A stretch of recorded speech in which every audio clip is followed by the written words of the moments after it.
Good evening, friends. Happy Monday. Happy Monday. Hope everybody's doing well. Hope you're having a great start to your week, wherever you may be. I'm just shuffling my cards, getting ready.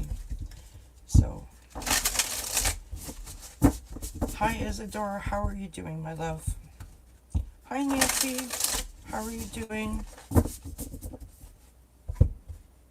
How are you guys? I tell you what, yesterday I went to make a roast beef for dinner. Love Sunday dinners, and finally the weather is cooler so we can make a roast beef. And it was still frozen solid. So we put it off and we made it today. Oh my gosh, I'm so full. It was lovely, but I'm really full.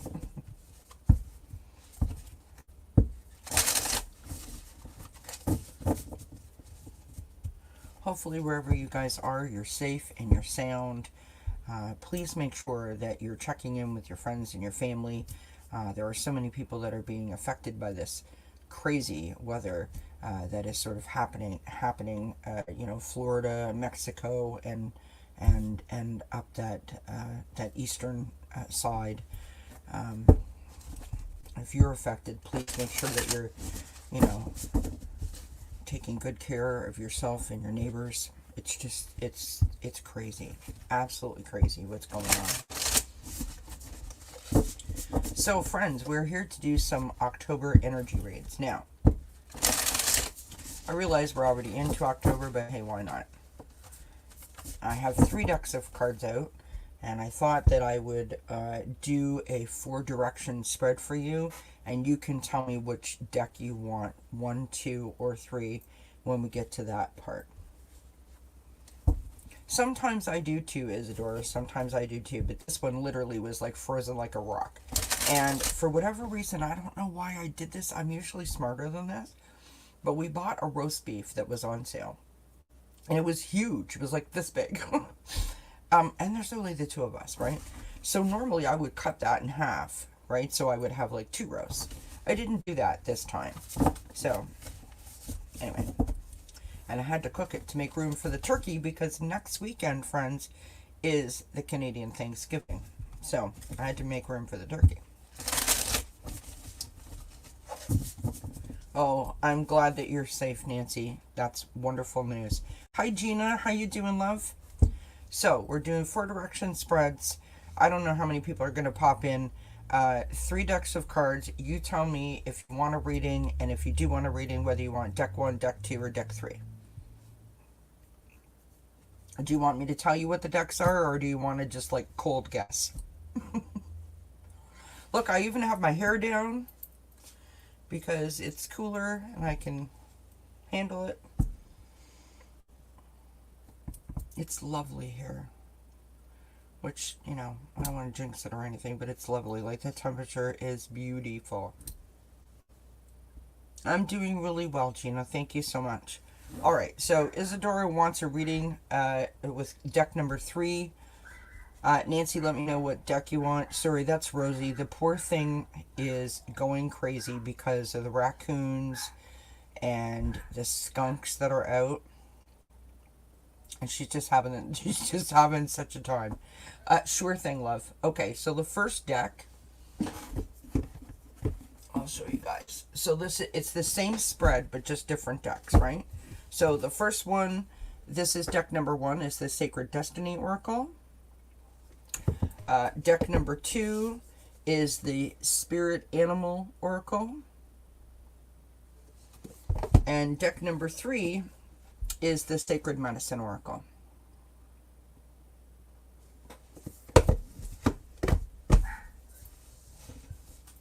My poor husband. Alright, so we're going to start with Isadora. Okay? Isadora, I think this is the perfect deck for you, my friend.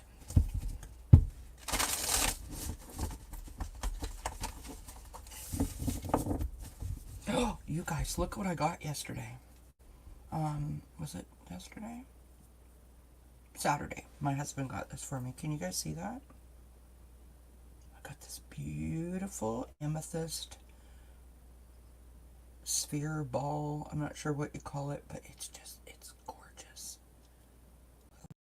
Love it. Because I had a fluorite tower and it fell and it broke. And so my husband was kind enough to go to the rock shop for me and got me another clear quartz, just a worry stone. Got me this.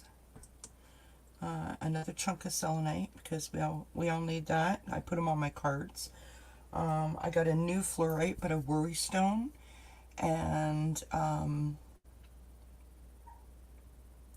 got a new smoky quartz because I've lost it. Don't know where it's gone. And I got something for my niece, which I can't share in case she's watching. Oh, did you? Good for you, Isadora. Hi, Maya. It's good to see you. I'm glad that you caught alive. Everybody, that's my husband that's in the chat, Kelmar's Garage. Hi, Ellen.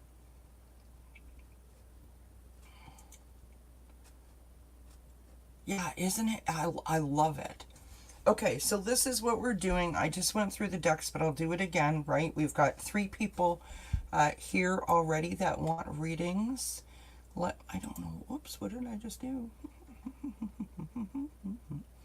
Okay, so we've got Isadora. We're going to star her. We've got Nancy. We've got Gina's Place. So we've got 3 decks of cards, okay? You guys can choose the decks that you want. Hi, Gypsy JJ. Hi, Kristen. Okay, you guys let me know what decks you want. We've got the... I'll show them to you again. So if you want a reading, put, I want a reading and then tell me the deck. So deck number 1 is the Sacred Destiny Oracle. Deck number 2 is the Spirit Animal Oracle. And deck number 3 is the Sacred Medicine Oracle. And we're going to do the 4 direction spread.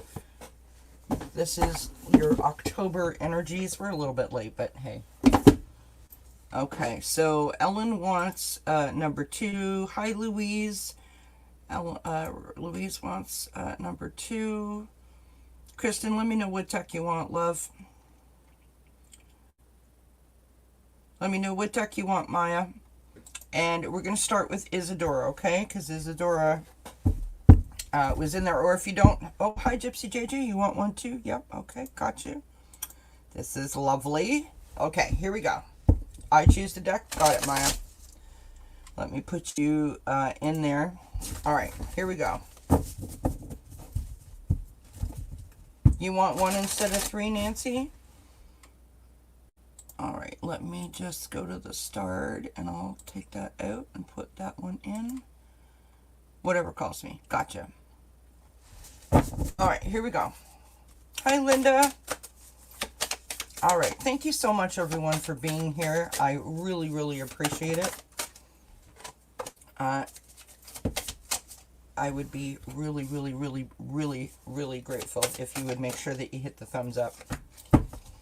All right, here we go, friends. This is for the lovely Isadora. All right, and 4 direction spread is one of my favorite spreads to do when it comes to sort of the energies around, like a month or whatever.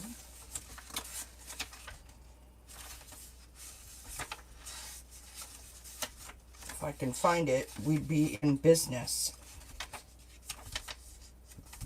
All right, here we go.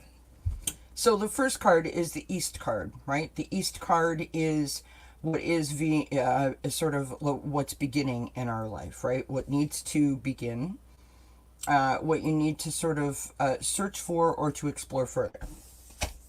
And you've got this lovely card of the medicine wheel and the cycle.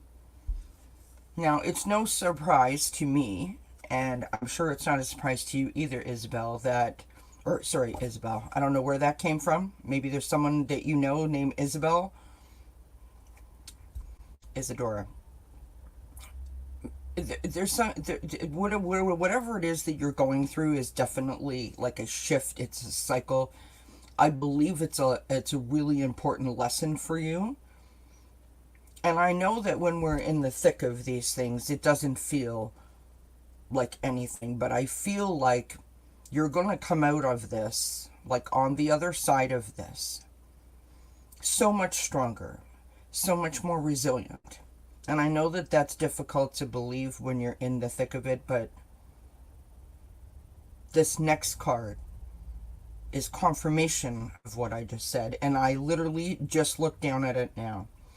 This South card is what is being sort of expanded in your life, right? So what you should be growing, what you should be working towards, right? What you want to, like if you were building a garden or growing a garden, I should say, you know, the seed that you would plant. Look at this. Look at this beautiful image. And you've got new spirit moon and hope. This cycle, this lesson is about hope. It's about belief. It's about your faith. It's about believing in yourself, your perseverance, your resilience, your strength, you know, your capacity to handle things, right? And not losing faith along the way. It's also about having faith in other people, spirit, right? And embracing that. Love that. The West card is what you're harvesting or what you're gathering. And so that means what you're bringing towards yourself, right? It's like your bounty, right? What you're bringing in to hold on to for the winter. And you've got ancestral love and tending. So tending is like self-care, right? It's putting yourself in the position so that your best foot is going forward all the time. So doing all the things for yourself that you need to do, right? Making sure that you're doing, you know, quiet time and you're pampering yourself when it needs to be done. You know, that you're enjoying yourself, giving yourself time to laugh and to dance around the living room or to cook a fancy meal or whatever it is that speaks to you, right? It's really listening to your heart. The last card is your North card.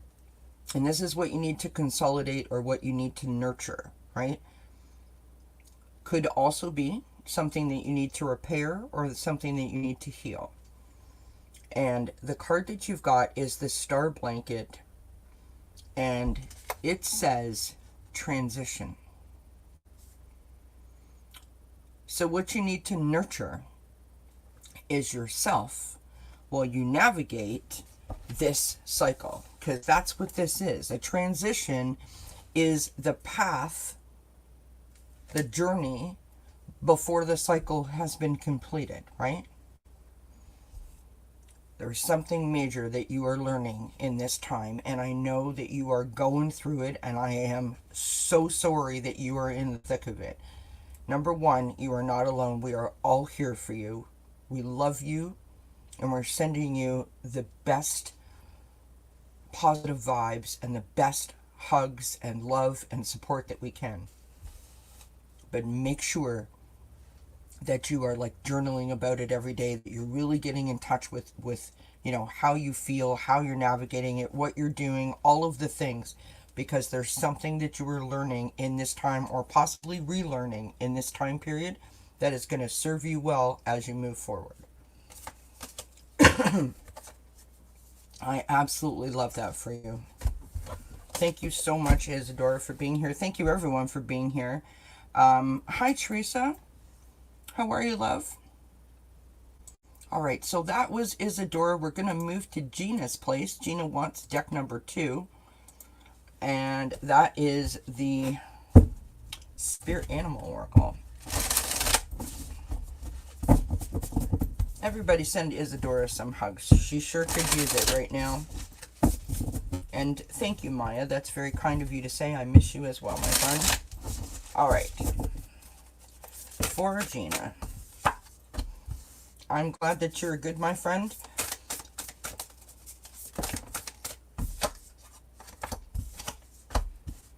Is it your birthday, Isadora? Happy birthday, my dear friend. Happy birthday.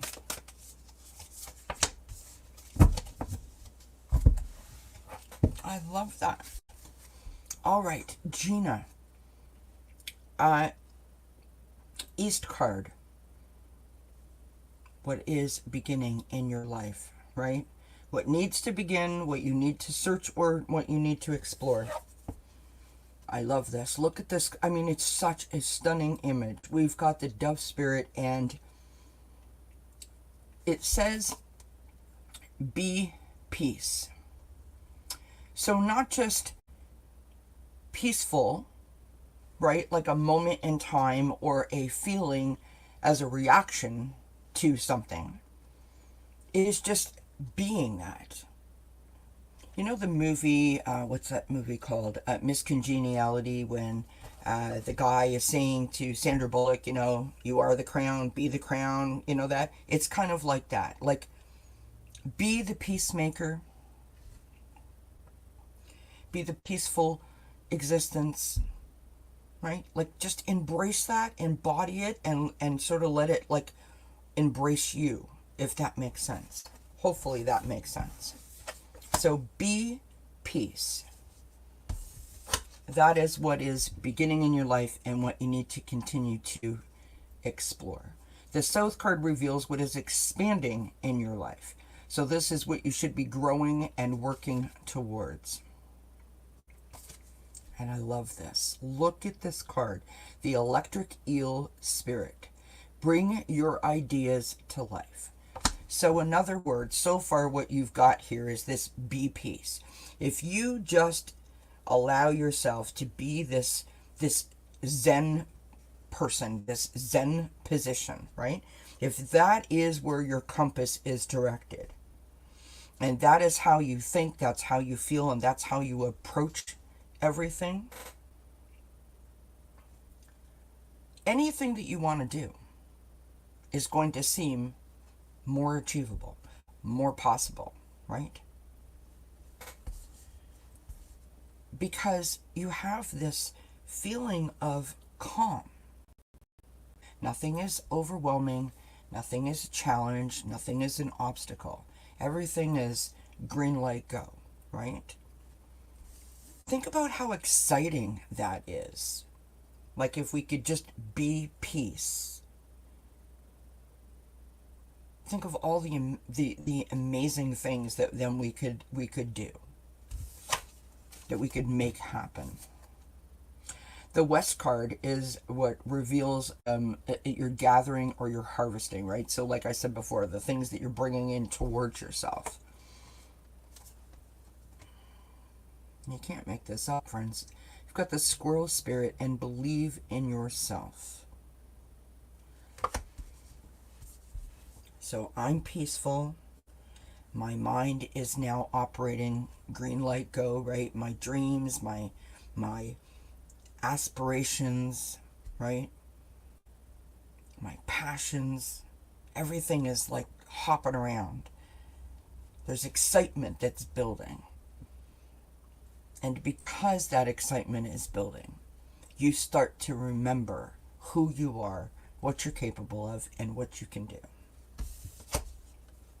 The West card is the card that reveals, the North card, is the card that reveals what we need to either repair, heal, or to nurture, right? And we have the Beaver Spirit, lay a solid foundation. So, if there is something that you are trying to do, if there is something that you're trying to achieve, something that you're trying to start, this reading is telling you that you know that when you calm yourself, that when you can center and align and look at things with a really open mind, but in a really like calm Zen way, that there is nothing that you can't accomplish. That is, that calm, that Zen, that is your foundation.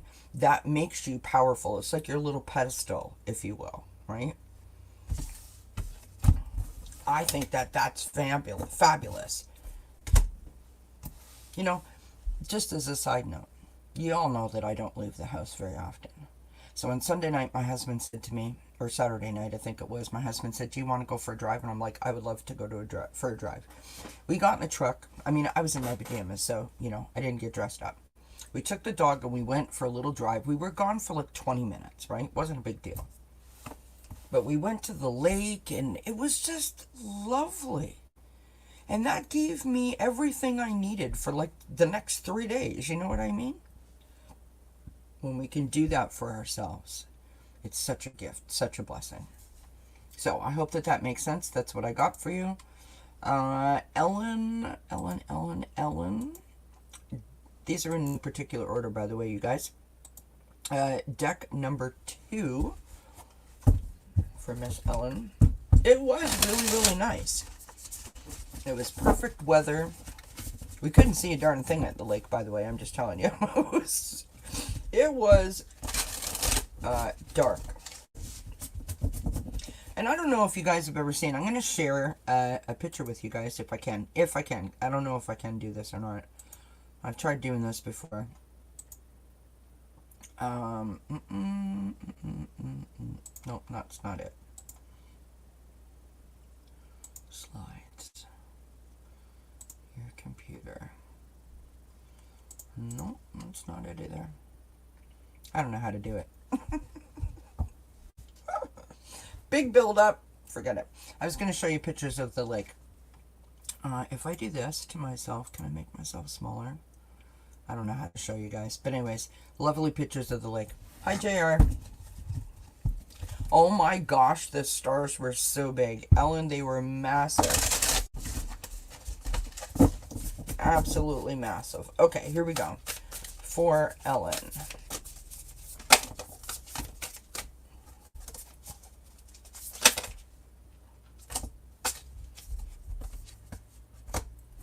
Alright, we're taking that one.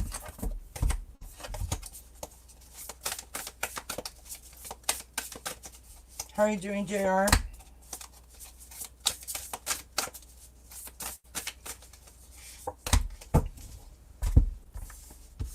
Alright, so here we go.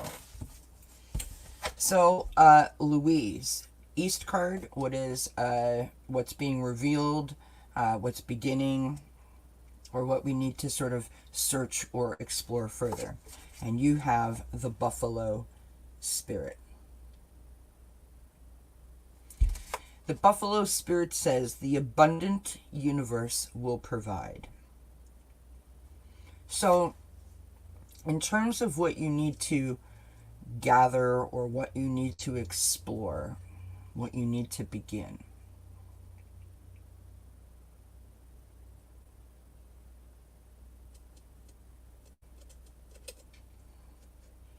I feel like for you, Louise, that this is like a reminder to like get back to basics. I don't know how to articulate this other than to say it this way. You know, if we have a headache, right, we take a pill, headache goes away, we're like, yep, fine, right? And then we go back and we do all the things over again, right? Or if we go on a diet and we get into our goal weight, we wear the fancy dress, and then we go right back to the same old habits again. It feels like a reminder to get back to an understanding or a practice that you were doing or something like that. Like if you were starting a spiritual practice, if you were adding to your spiritual practice, you know, let's say that you meditated every day and for whatever reason you haven't been able to do that recently. This feels like a reminder to go back to that practice again. Hopefully that makes sense. The South card is what is expanding in our life. So this is what we are growing or working towards. And we have, I love this card. It's my favorite card in this whole deck. The Badger Spirit. Be fearless and bold.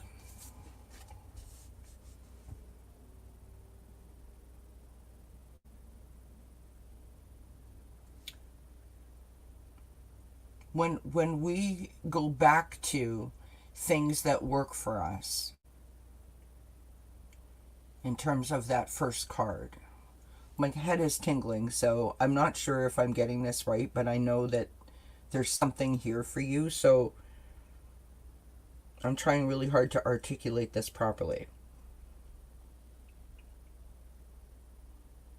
I don't know if you've lost faith in like, is this really working? Is this really doing something for me? Or if you've just not been able to give it the time that you once were. But it's something like that, and it's really, it's a reminder to get back to it, because that's the thing that does it for you, right? That's the thing that allows you to then put your best foot forward to achieve, you know, all opportunities, all possibilities, to navigate challenges, to do it with a smile, and to, you know, sort of share your light with others. That that belief is the thing that sets everything else up, almost like a domino sort of deal, if that makes any sense at all. The West card is the card that reveals what we are harvesting or gathering, so the things that we're bringing towards ourselves, right? We have the owl spirit, okay? And you see clearly now. So again, going back to that first card, right? Everything goes back to that first card.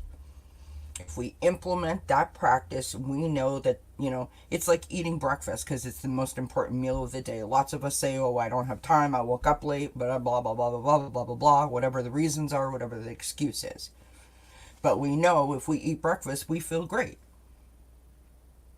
But we make all the excuses in the world why we don't want to eat breakfast, or why we can't eat breakfast. Do you understand what I mean? That's where I'm going with this. So this faith in the universe, this belief that the universe is abundant and will provide you with whatever you need, is the thing to take away from this whole reading. Lastly, your North card, which is you know, what you may need to repair, what you may need to heal, or what you need to nurture. You've got the Beaver spirit, which is lay a solid foundation. And again, your reading is very much like the last reading that I just did, where it's like, you know this. So this is like a reminder to go back to whatever it is that you were doing prior that was working, and embrace this a little bit more. So you let me know if that makes sense or not. I hope that that makes sense. Yeah, I can't get a honey. It doesn't give me the thing to do that. Chrome tab, window. I don't have my window open. I guess that's the thing. Let me see if I can open up my... Why don't I open the window first? And I'll show you guys that. Hello? Hello? Okay, let me try now. Present.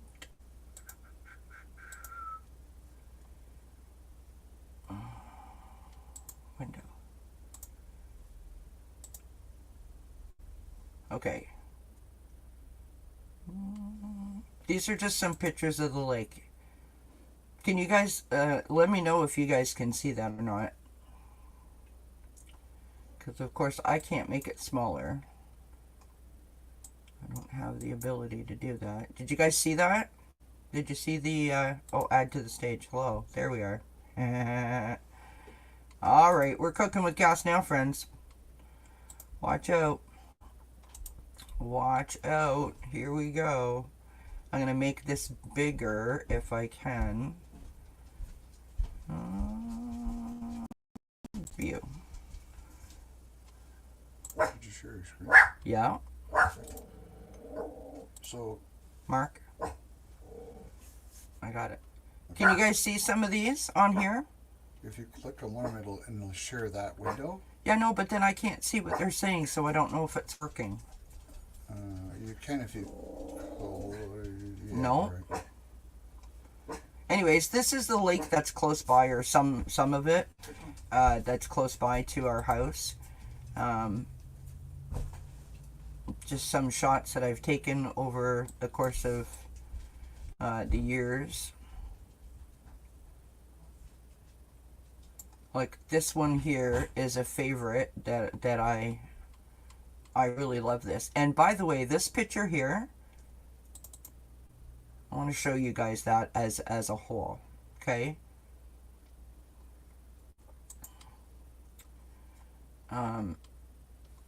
That was that white, sorry, this part right here, this white, that's not foam, that's snow.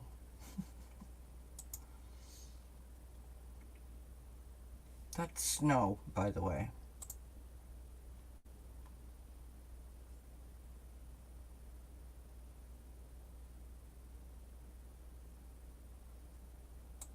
So what you're looking at here is part of Huron Lake. It's called Georgian Bay.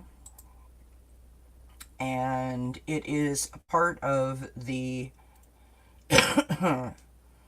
largest fresh body of water in the world.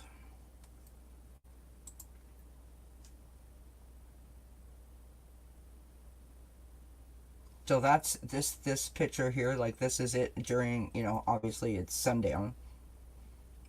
And this is the same picture in the winter time. These pictures are so cool. Look at that. It's like a sheet of glass.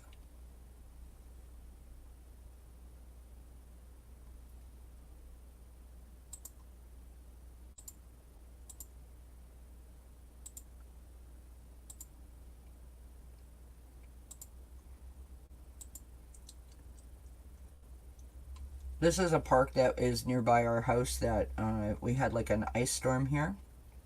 And everything was frozen solid. So I thought that I would snap photos. But anyway, alright. Enough of that. Okay, bye Kristen. Thank you for popping by. Okay, thanks Louise for letting me know. Alright, here we go. We're back to business. Sorry for the sidetrack. That's how it goes, friends. Okay. Let's go with Maya. And Maya said I'm going to go here.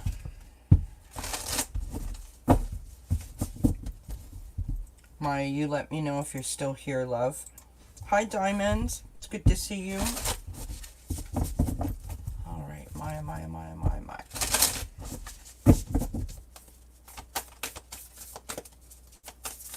Before I forget, you guys, 2 p.m. Wednesday, I'll be back live. Ben from Beneficial Tarot joins me. We're going to do tea time with Ben. And then I'm going to take a week off, so I won't be doing any lives, but there will be videos. And I'm taking a week off. My husband's taking a week off. We're going to enjoy our Thanksgiving. Absolutely, Diamond.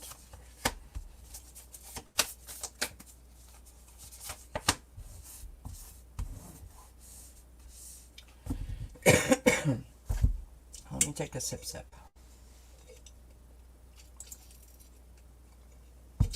Thanks, Louise. I'm glad you like them. Listen, when you live next to a beautiful body of water like that part of the lake is literally less than 5 minutes drive from my house. I mean, I'm so fortunate, right? All right. So, the East card is the card that we start with. The East card reveals what is beginning in your life or what needs to be searched or explored further. Okay? And we have Wisdom. I love this card. So pretty. Wisdom. And so I don't think that this is something that needs to be necessarily explored. Like as a per se. I think that this is more like a reminder to believe in yourself, like to not lose faith in the fact that you have this inner wisdom within you, if that makes sense. In other words, continue to work on getting to know your inner wisdom, right? That you're having a relationship with your inner wisdom. You're working on trusting your inner wisdom, right? Paying attention to it. getting to know it, really. The South card is the card that reveals what is expanding in our life. So this is what we should be growing or working towards. And we've got the relaxation card. I mean, this is important for everybody. It's important for everybody. And relaxation doesn't necessarily mean, just sit back and put your feet up. It's different for everyone. Sometimes it's about relaxing your mind, right? Maybe you have anxiety, for example, and so you have to relax your mind. Maybe you're burning the candle at both ends. Maybe you've got 3 jobs, right? Maybe you've got 5 kiddos that you've got to look after. However that resonates for you.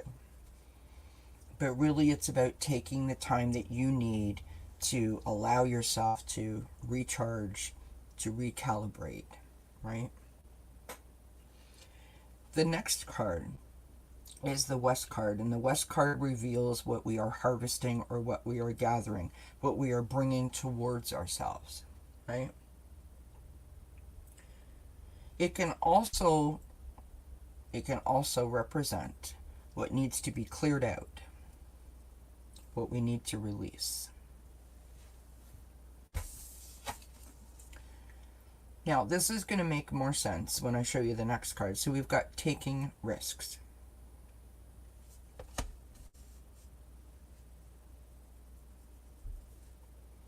I have no idea if I'm right, but I've got to say how I'm feeling. And how I'm feeling is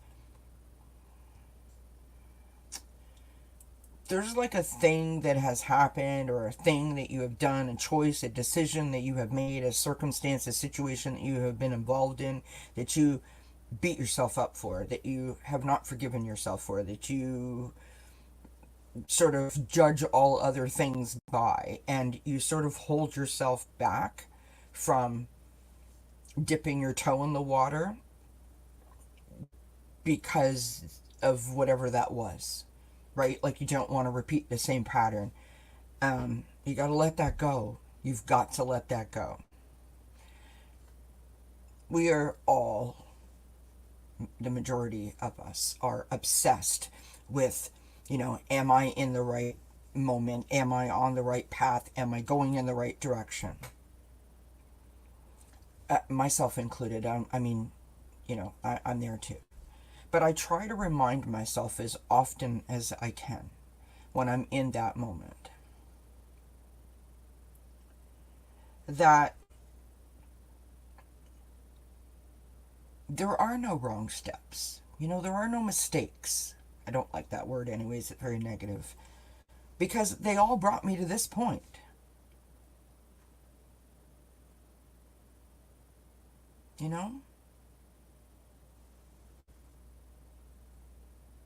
I wouldn't be here if I didn't want to explore this space, if I wasn't open to exploring this moment, this time, this destination where I've sort of, stuck my flag in and claimed it for myself. And that's kind of what I'm getting. The 4th card is your North card, and this is what you need to consolidate, what you need to nurture, what you need to repair, or what you need to heal. And we have truth.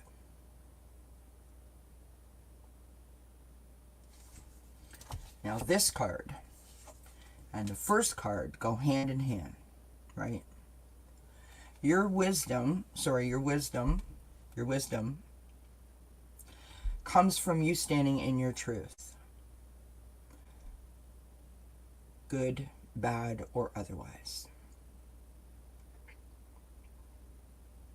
Because every step, every lesson is another leg of the destination, another leg of the journey, right? They all bring you to the place where you're supposed to be. We don't always understand sometimes what the reason is, why we ended up where we ended up, but, right? We have to trust. So I feel like if there's something that you have done in the past, a decision that you have made that you are sort of not allowing yourself to trust yourself fully, that's the thing that you need to sort of come to terms with. That relaxation could be holding on a little too tight. And I don't know if you do that or not, only you know that. Like if you have a tendency to hold on really, really tight and not give yourself some room, that's the thing that you could explore, and it could be a very beautiful experience, right? So that's what I got for you, Maya. I hope that helps. I hope it resonates. Miss Nancy Riker is up, and Nancy would like 1 instead of 3. Hi, Jessica. How are you doing, love? Jessica, the other day when I saw you, I don't even remember what chat it was that I saw you, and I said, I'm so sorry that I didn't say hi to you. I know that you popped into my live like last week, and somehow I missed you when you first popped in, and when I did say hi, I didn't know if you were still here or not. That's what I was referring to. But I was on my phone, and I'm old, and I can't see anything, and the dog was barking, and I don't even know what the heck I typed to you. So I just thought I would take the opportunity to explain since you popped in. And thank you for being here. All right, Miss Nancy, here we go. Please make sure you guys that you hit that thumbs up. It really does help. And if you don't mind, you could be so kind and leave a comment underneath the video. I do not know what is going on with this channel. Okay? I am not complaining. I am just stating a fact. Literally, this channel is stuck. It has not moved. And I couldn't tell you how long. I did get a jump when I went on Johnny Terrell's Apprentice channel, and half of those subscribers are now gone. I don't think that it's actually people leaving. I think it's a YouTube thing. And, you know, it's disheartening, let's put it that way. When you know, you're not doing anything different than you were doing before, and it just will not stay where it needs to stay. So anything that I could get you guys to do to help would be greatly, greatly appreciated. And leaving comments and hitting the thumbs up, all those things help. So they say. Absolutely, Jessica. You just need to tell me what deck you want, 1, 2, or 3, or my choice, and we will go from there. All right. So we're doing the 4 direction spread. Nancy, here we go. East card, what is being revealed, right? So what needs to begin, what we need to search for, what we need to explore. What is beginning for you is a new beginning, a new start. So I'm not sure if you've been feeling a shift lately, if you've been feeling like you're getting any kinds of like messages or dreams, or you know, if you're seeing like, you know, butterflies or synchronistic numbers, or you're hearing a song, something is being given to you to let you know that you are at the doorstep of a new cycle, a new shift, which is lovely, right? The next card is the South card. This reveals what is expanding in our life. So this is what we should be working towards, what we should be harvesting, what we should be growing, right? And we've got solitude. Now, solitude is quiet. It is the opportunity for clear thinking, right? For perspective, for self-reflection. It's just listening to yourself. So making sure that you're providing yourself the opportunity to do that. So maybe you can do some journaling, maybe you could do some meditating, maybe you incorporate a walk outside, something like that, right? Give yourself a few minutes where you can just be like, okay, how do I feel today? Okay, great. You know what I mean? Hi, Dreaming. You're very kind. Thank you so much. All right, so I've got Jessica and Dreaming on the list. Okay. Your next card, Nancy, the West card, this reveals what we are needing to release, what we're needing to clear out, or what we're bringing towards ourselves, what we're gathering, right? And we've got this beautiful card of pleasure. Again, this goes with the solitude, right? That quiet time. It also goes with the new beginning. This phase, this cycle, this shift feels like this is all about you. What brings you joy? What puts a smile on your face? What makes you happy, right? So there's something that you are coming from, getting past, moving away from, something that I think was hurtful to you, something that I feel like was significant. And you're being encouraged in this reading to get yourself back to a place, a position where you just allow yourself to enjoy, right? Just do things that bring you joy. Do things that make you happy. Do things that make you smile and laugh, right? The last card is the North card, and this is the card that speaks to us about what we can consolidate, what we can nurture, or what we need to repair, or what we could need possibly to heal. And we have forgiveness. You know, I say this all the time, and I get it. I get it. And for those of you that have been following me for a long time, you know that I get it. Okay?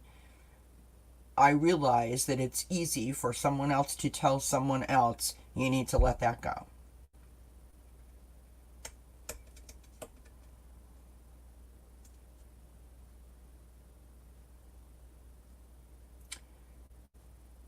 When we let things go, really what we're doing is we're reclaiming our power. And in order for this new beginning, in order for this happiness, in order for this like really fun, loving kind of energy that I'm feeling, you got to release that weight. You got to let that go. You can't allow that backpack of heaviness to like hang over you, right? You want to sit up tall, right?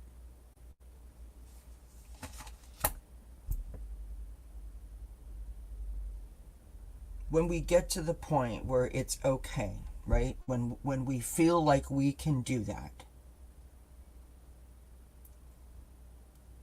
And I encourage you to try and keep trying until it feels like you have released it.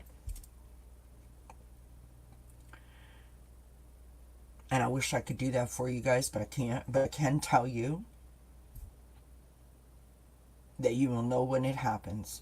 And when it does, it is the most glorious release. It is the most amazing weight. Like literally, like boom, and it's gone.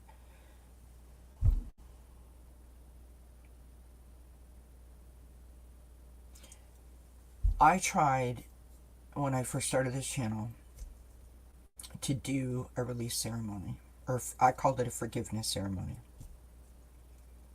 And again, I'm not trying to make this about me. I'm only trying to help. It is on the channel. I'll put the link in the chat. Or you can go to the channel page and type in forgiveness under the search bar. And you can watch it.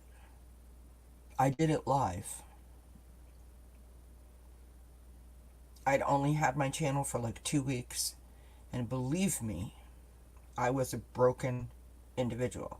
It was stuff that I had been holding on to for at least 12 years at that point. So I speak from experience when I say that I know the feeling when you do it. Sometimes you have to do it more than once. Sometimes you can only do it once. It's very individual. But I want everyone to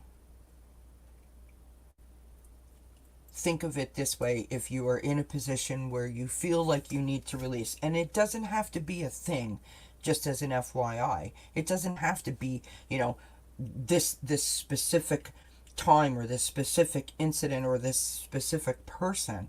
It can just be like, oh my god, like so many things are happening, like I gotta let this. It can be that, like, you can just release all of the negativity. Do you know what I mean? The point is that you are in control of this, and really what you're doing is you're trying to gain your power back, right? That's what you're doing, because that weight that keeps your head down and holds you down like this, think about how much energy that requires, how much energy that takes for you to maintain carrying that backpack around.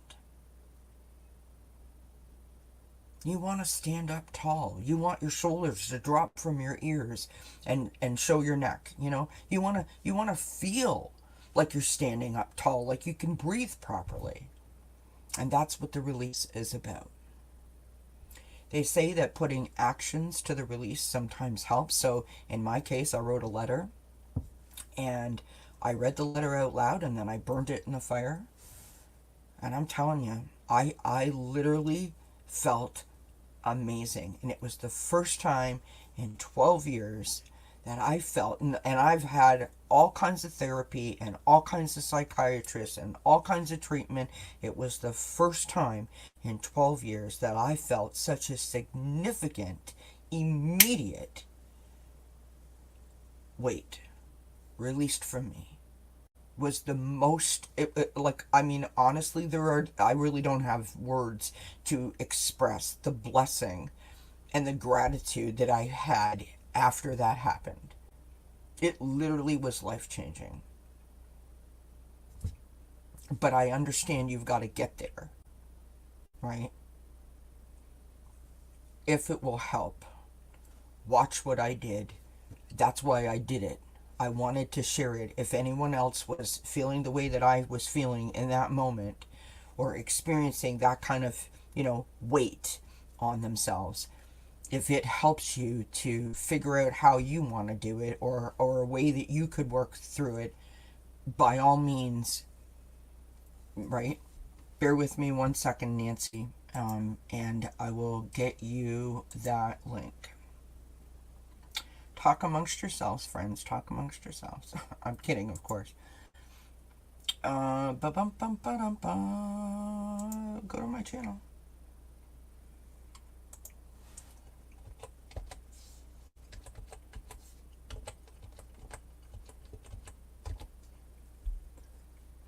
Alright, my god, that was... Yeah, look at that. It was so long ago.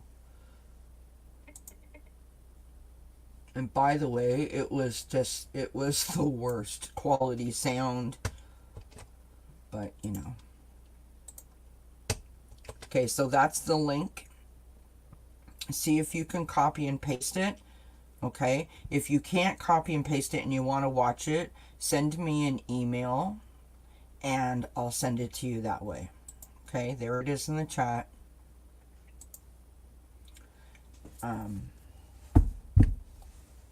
Oh, thank you, Diamond. You're very kind, my friend. Alright. Here we go. I hope that helps, Nancy. Okay. Where are we? Gypsy JJ, are you still here, love? You're very welcome, Nancy. Gypsy JJ? Let me know if you're here. I'm having a smoke break.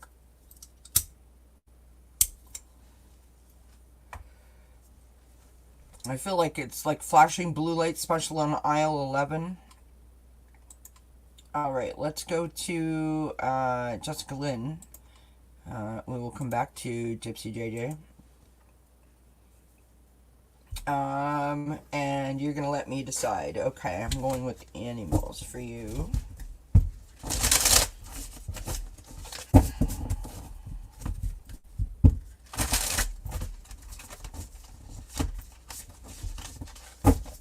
Thank you, Ellen. Oh, okay, Gypsy JJ. I'll get you right after Jessica, and then Ellen.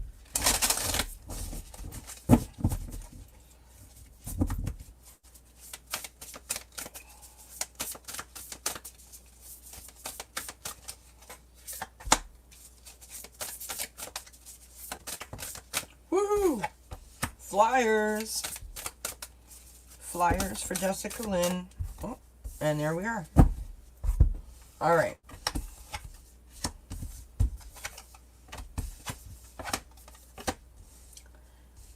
All right. So, sometimes when we do readings, there is like a theme that keeps happening, right? There's a card that keeps wanting to show up.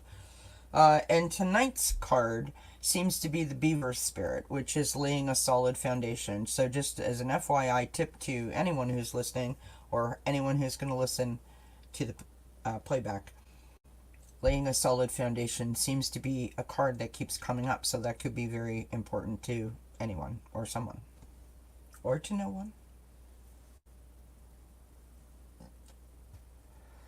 All right, here we go. So, Miss Jessica Lynn, your East card is the card that talks about something that's beginning in your life, something that you need to explore. Okay, and you've got the Beaver Spirit and laying a solid foundation. So,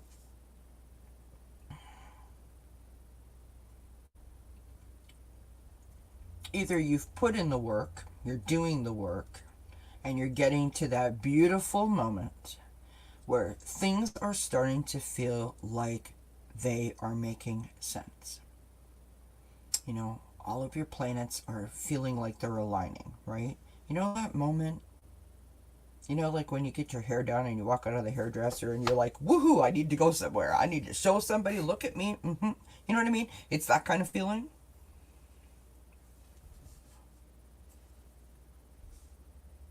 But it's almost like you don't want to say it because you don't want to jinx it. I feel I need to add.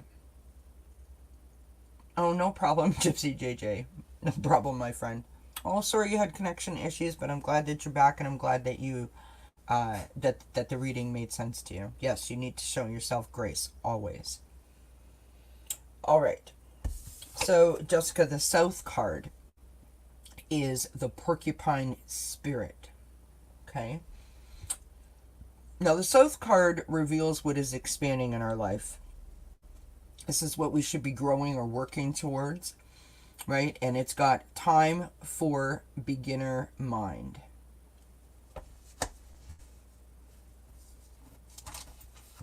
So, do you remember what I just said? But it's like you're like you don't want to say anything because you don't want to jinx it. So you still feel very much like a novice, still very much like unsure. Ooh, I don't want to. Don't say it out loud. La la la la la. Like you don't want to like reveal it or ruin it. So it's almost like you're afraid to fully embrace it, right? Which goes back to the first card about laying that solid foundation for yourself. Hopefully this is making sense. The West card is your next card, and the West card is what we're harvesting or gathering, right? So it could also represent what we need to release or what we need to clear out. So these are the things that we're bringing in towards ourselves, or the things that we're getting rid of.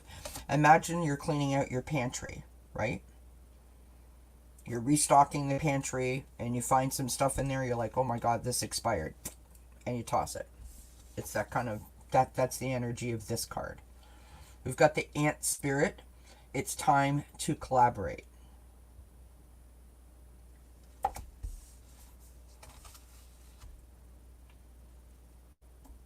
Collaboration can be any way, with anything. You and spirit, you and the internet, you and a friend, you and your animals, you and your kids, you and, the next door neighbor, your spouse, your sister, your brother, your cousin, me. However, open yourself up to other people and share the knowledge, right? Knowledge is power. Share the resources, share the workload. We learn from other people, right? So, in the next few days, in the different rooms that you go into, the different chats that you go into, and the different readings that you watch, really listen to what they're saying. Even though you may not be getting a reading, you may hear something and be like, yes, I know that that's for me.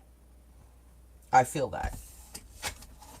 Your last card is the North card, and this is what we need to consolidate or what we need to nurture. It is also what we need to repair or heal, possibly. Okay?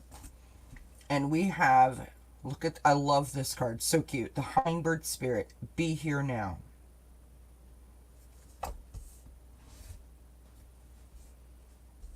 So, do you remember what I said? All your planets are aligning. You walked out of the hairdresser and you're like, oh my god, I feel fabulous. I can't, ooh, I want to do something. I want to, like, mark the occasion. But I'm like, ooh, oh, I don't know. I don't know if I should do that. There's, like, this, like, constant, like, ooh, I don't know. Be present.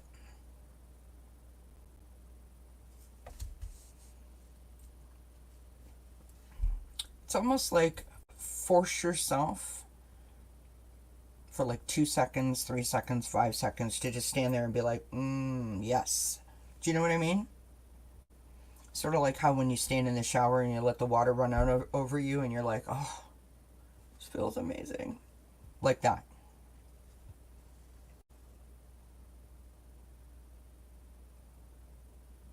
When things are going too fast, we don't catch them, right? We don't see them all. So we got to be open. You never know when an orb is going to fly past you, when a shooting star is going to go in front of you. You never know. And you don't want to miss it. Right? You don't want to miss these blessings. They're beautiful. So be open, my friend. Be open.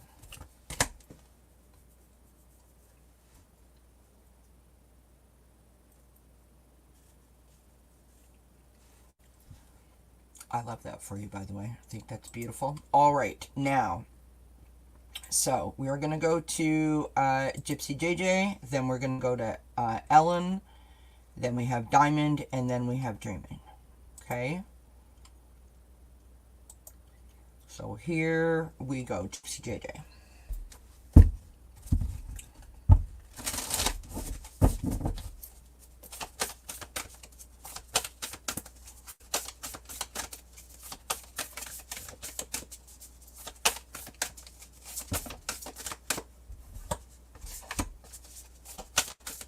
Oh, you're very welcome, my friend. I'm glad that it makes sense to you. I'll tell you what, friends, it's my amethyst ball. That's what did it.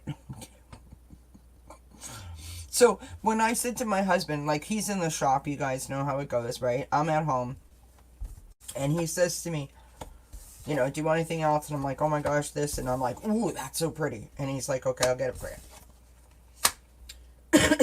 And he says to me, like, how the heck are you going to charge that? That thing's going to roll all around. And I'm like, it'll be fine. Like, honestly, and I'm like, I never thought about it until he said it. So it's, I've got it, like, pinned in on my charging plate right now. So it can't roll off. I just thought I'd share. All right, here we go. Gypsy JJ. Card number 1 is the card from the East, which represents what we are revealing or what is beginning in our life, right? The things that we need to explore. And we have patience. I mean, I don't know somebody who doesn't need to invite patience in. But I think for you that this is more exploring patience. Like, what does it really mean, right?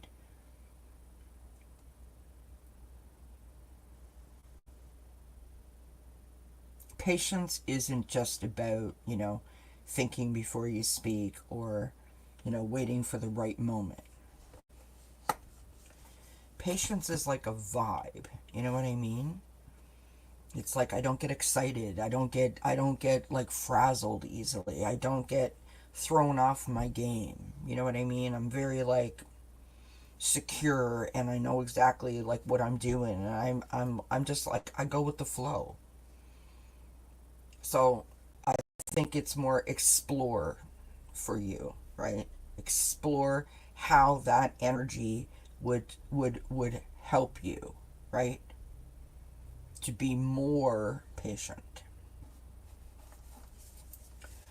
The second card, the South card, reveals what is expanding in our life.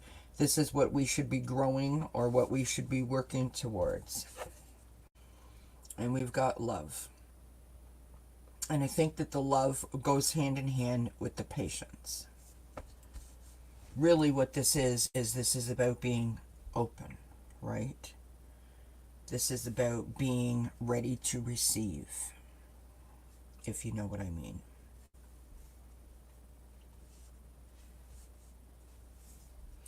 It's literally like your suitcase is packed and you're waiting at the door for the taxi cab to come and get you, even though you haven't booked a flight. Like you don't know where you're going, but you're ready. At a moment's notice, you've told all your friends. If anybody here is going anywhere, going on a vacation for a day, for a weekend, for a month, call me and my bags are packed. I'm ready. It's a joke, but it's not a joke. And I'll tell you really quickly. So, there was a gentleman that my husband and I used to work with, and one time I said to him, he said something about he was going to Florida, and I said, like, I'm tiny, I can fit in a suitcase, take me with you. And my husband then started the joke that carried us for years, that my bags were packed in the trunk, and so I could be ready at a moment's notice, whether I wanted to go or whether I didn't. So that's kind of what I'm picking up for you. Okay. The West card reveals what we are harvesting or what we are gathering. So this is what what we need to sort of bring towards ourselves, what we need to embrace. It also can be what we need to release or what we need to clear out. And we've got the truth. I think in this case, this is about what we need to embrace. And this is not the truth, it is our truth. Right? This is what your heart says. This is your desires and your wants and your needs and your values, right?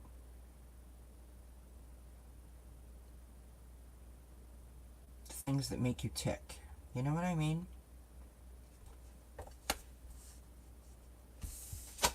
The last card is the North card, and this is what we need to consolidate or to nurture, or what needs to be repaired or possibly healed.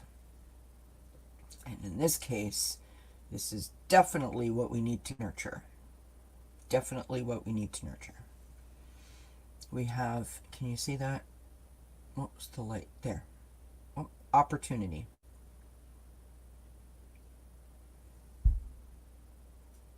Think about these cards. Patience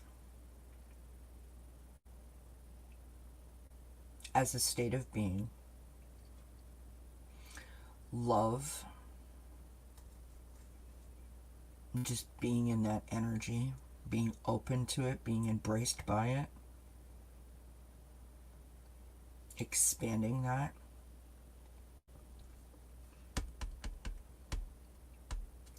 What we need to gather the truth, right? We need to stand in our truth, figure out what our truth is, and be an excellent ambassador of it. And then we need to nurture all of those things which will present us with all these opportunities, because you see, we're looking at things in a whole new light, a whole new way. Hopefully that makes sense. Hi AA, I do see you. We have about 4 people ahead of you. I'm happy to try to fit you in if I can, though. So hopefully that makes sense, Gypsy JJ. Thank you so much for being here, my friend. I appreciate you. All right, and now we go to Ellen. Where is Ellen? Ellen.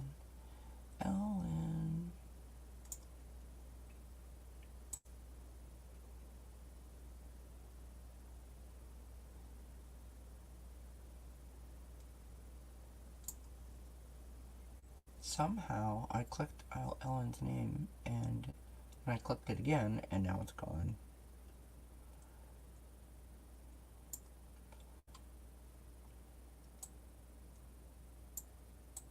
There. Found it. Alright.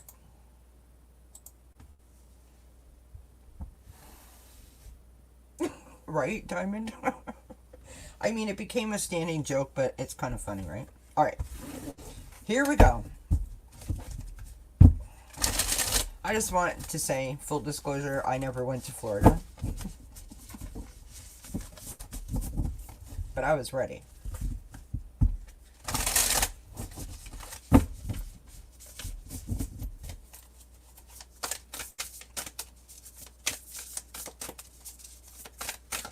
I was ready, friends.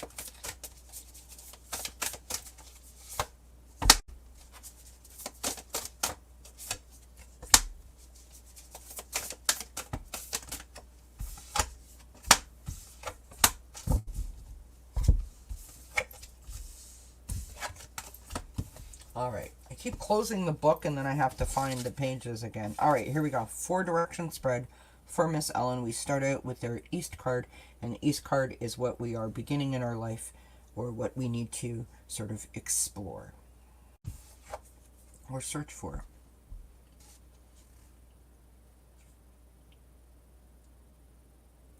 Aw, thank you, Gypsy JJ. I love you right back, my friend. That's very kind of you to say. I'm glad it makes sense to you, love. Alright, Miss Ellen, we have the Buffalo Spirit to start with. The abundant universe will provide. Alright, so, what is beginning in your life?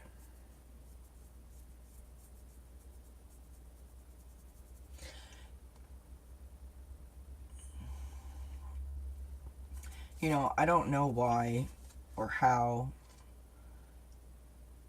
but what I'm intuiting for this is like this is like it's like you need to remind yourself, like you know this, but you need to remind yourself for it. So if something has happened that has made you feel like, oh well, you know, whatever, like this is a bunch of malarkey kind of thing, or something has made you question it, or you've sort of moved away from that mentality,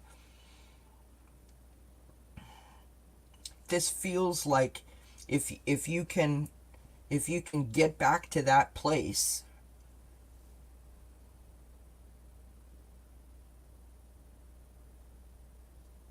it feels like there's outside noise and we need to stop that outside noise. We need to shut that chaos off and just be like, just stop. I need to do this for me. And get back to that belief, that core belief that the universe is abundant and there is abundance in the universe for you, right? That it will provide you exactly what you need. The South card is the card that reveals what is expanding in our life. So this is what we should be growing or what we should be working towards. And we've got the Flamingo Spirit. Embrace the in-betweens, which goes hand in hand with the first card. You know, I said this earlier tonight, you know, there's often times that we have this destination in mind and we think that that's where we're supposed to be.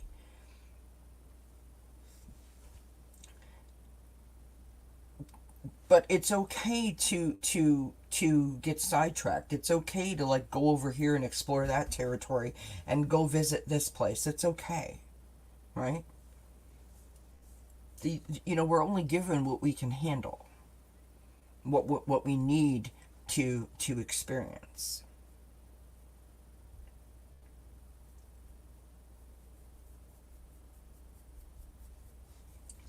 So I don't know if you get hard on yourself, but I feel like you question things and then that becomes hard on yourself when you feel like you're not on the right track or that you've veered off the track. Okay, the third card, all of these cards go so beautiful together. The third card is the West card, and this reveals what we are harvesting or what we're gathering, right? So the thing that we're bringing towards ourselves. It also can be what we need to release or what we need to clear out. And you've got the Vulture spirit, and nothing is wasted. Nothing is wasted. So just because you didn't end up where you thought you were going to end up when you thought you were going to end up there does not mean that that thing that you feel that threw you off actually threw you off. It doesn't mean it's a bad thing.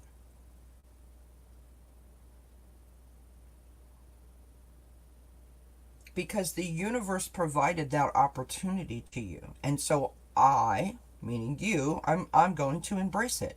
It came to me for a reason. Right? Because I am open to the in-betweens. Because I believe that the universe is abundant and providing for me. The fourth card, which is your North card. So this is what you need to consolidate, what you need to nurture, or what you need to repair, or what you need to heal. I don't like to say to people like you need to heal this.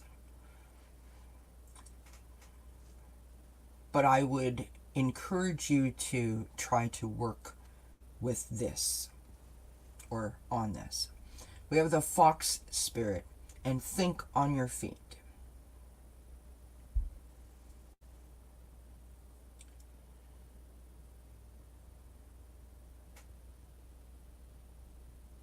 And I guess the way that I should have said that is I want to encourage you to not do this. And what I mean by that, quite simply, is, thinking on your feet, the way that I feel about that card coming up for you is that you pride yourself on being the person that, like, you've got everything handled, like nothing frazzles you, right? You've got it all planned and mapped out, and like you know exactly what you're supposed to do, exactly when you're supposed to do it, like that kind of thing. Very much like the destination thing I was just saying. What would happen if you didn't have it figured out?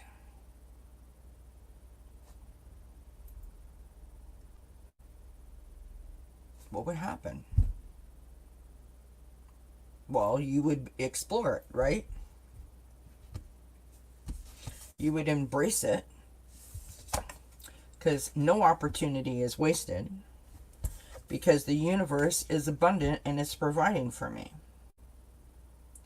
So I don't have to, self-sabotage or negative self-talk myself because I didn't foresee this.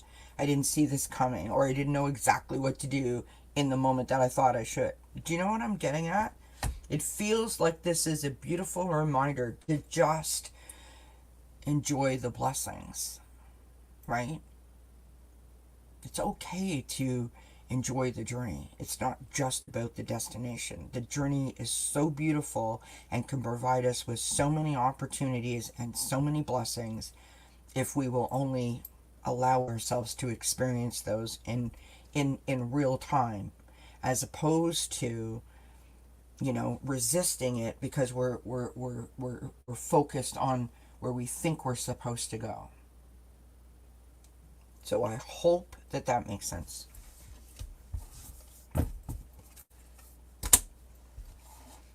All right. Okay, so now we've got Diamond, and then we will do Dreaming, and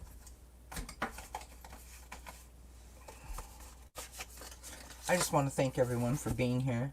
You're very welcome, Ellen. I hope that makes sense, friend. I do.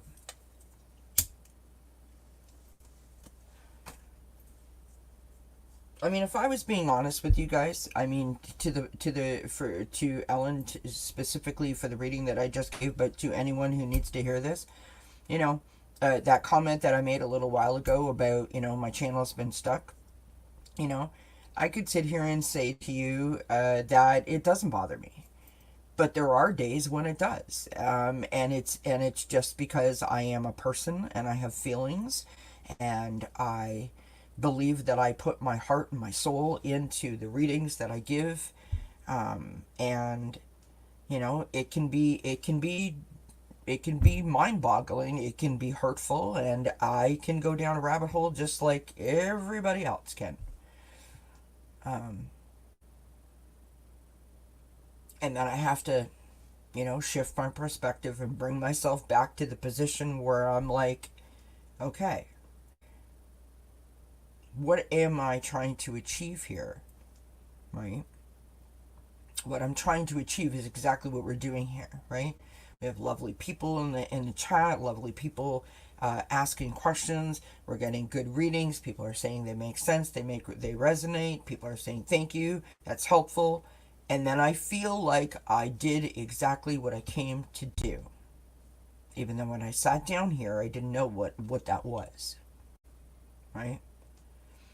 So earlier today, I was all in my feels because, oh, my channel's not doing great, blah, blah, blah, blah, blah. But as I sit here tonight and I do these readings with you guys, I'm reminded of what the purpose is, what my purpose is, I feel. And I allowed myself to get lost in the destination, right? Because I was fixed on that. I wasn't fixed on being open to the journey. That's sort of where I was going with it. So I hope that makes sense. All right. Diamond wants deck number 2 from the animals. The animal deck. The spirit animal. What is this called? These decks that don't have the names on the sides of them really annoy me because I have to take it out. The spirit animal oracle is what it's called. All right, here we go, my friend.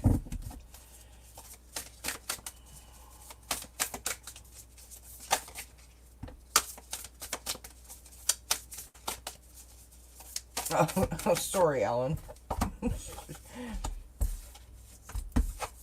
Alright, we had 2 fall out there. Awesome. And Tanya, that Beaver Spirit card just wants to continue to come out. Alright, so your first card, Diamond, and thank you for being so patient. Your East card, which is the card that reveals what is beginning in our life or what we need to search for, what we need to explore further. You've got the Panther Spirit and reclaim your power. So I'm going to go out on a limb here. And I'm going to say to you that it is all of those things, right? It is the thing that is beginning. It is the thing that you want to explore further. It is the thing that you want to continue to search for, right? Meaning, like, this is a not one and done thing. This is a constant mission, right? Like a constant exploration, right? Where you're always trying to stay in that power. Does that make sense? Hi, Anita. How are you, my friend? It's good to see you. Haven't seen you in a bit. Hope you're doing well. The South card is the card that is revealing like what's expanding in our life or what we're growing towards, what we're working towards, right? And we have the Turtle Spirit. So slow and steady wins the race. This is kind of like what I was saying before about the journey and the destination. You know, quite often as human beings, we put imaginary timelines on things. I must, I want to lose weight. I need to lose 20 pounds in 3 weeks. Why is that a thing? Right? If we don't have that timeline on it, we can still have the intention that we want to lose weight, we want to be more healthy, we want to incorporate more exercise. We don't have to put that timeline on it because as soon as we do that, we have set ourselves up to fail. there's a negative vibe associated with, oh my God, right? Now I only have 20 days. Whoops, now I only have 15 days. Do you know what I mean? So, just being open and being present, I'm good with whatever. I would love to get that, but I'm okay with whatever. Right?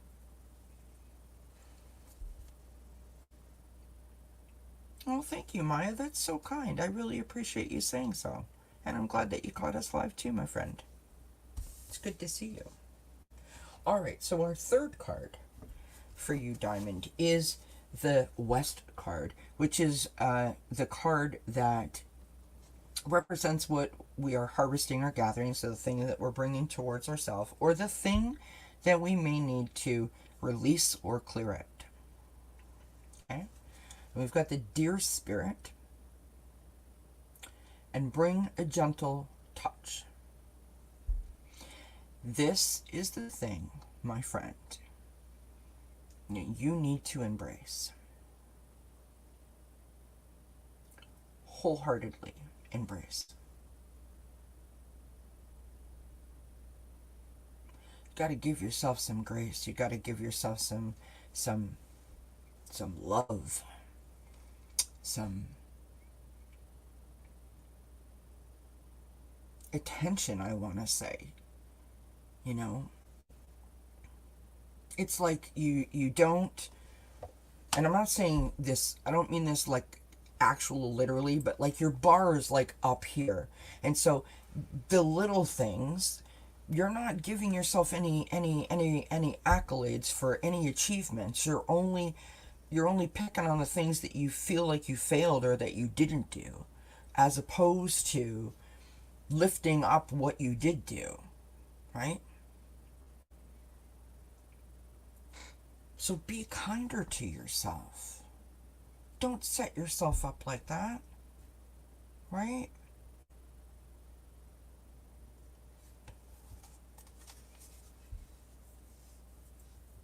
I mean, honey, I mean, this is the thing, and I say this with so much understanding, right? I'm not trying to make this about me. I'm just saying it like I get it. I get that spot.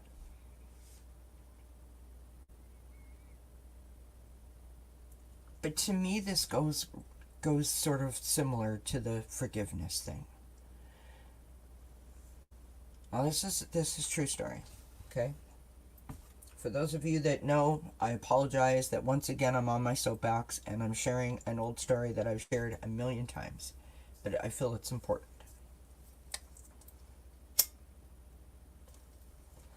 I came to this community and I didn't know anybody. I didn't know how to read. I didn't have a channel. I was in the chats just like you guys, and somebody was doing a show and they started talking about forgiveness, and I said, "How do you do it?"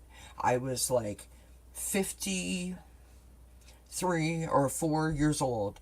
A 54 grown ass woman, and I did not know how to forgive somebody because the thing I was trying to forgive seemed so much bigger than anything that I had ever tried to conquer in my life.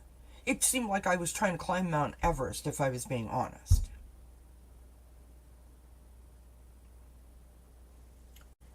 Every opportunity that I could get, I would ask how, why. I was like, help me, please, somebody just tell me what to do. And finally someone listened. And finally someone took the time to explain what that meant. And I am so grateful that they did. Because in that moment I was ready to listen. I heard everything they said, and then I put it into action. And I did that forgiveness ceremony. And this is very much like that, in my opinion. Someone made it make sense to me, and then I was like, oh, I get it now. I get it. It's a power thing, a control thing. And I mean that in the nicest, kindest way, right? You loving yourself is a requirement, it is a necessity, but it's a blessing. Do you know what I mean? We know this from pets, we know it from kids, we know it from our friends, we remember it from our childhood.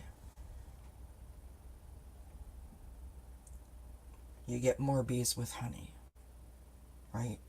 So the kinder you are to yourself,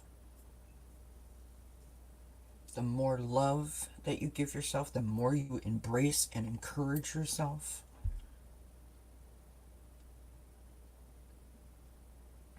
the more joy you invite in,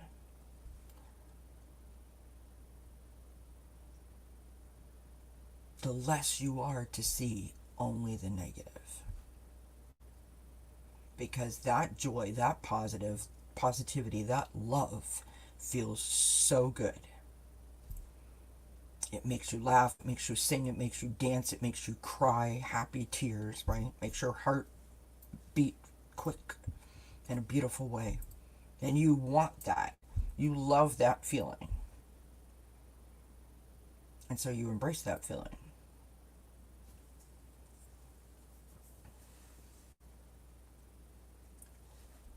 I'm off my soapbox now. Sorry. All right. Your last card is the North card, which is the card that consolidates, or what we need to nurture.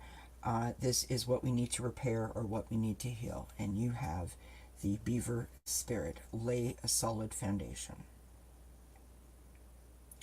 So for you, I think that this is a nurture, right? Or possibly a consolidation. If we can lay a solid foundation for ourselves,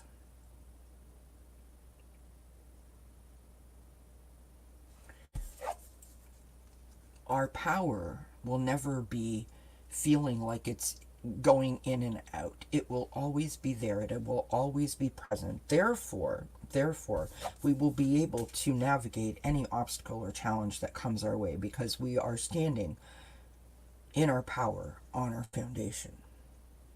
And when we need to embrace ourselves and give ourselves a hug, an extra squeeze, some self-soothing, some self-comforting, some self-love as we navigate whatever challenge may come our way, we're going to be accepting of that. We're going to know how to do that. In other words, you're going to know exactly what to do for yourself, exactly what to give yourself in that moment, right?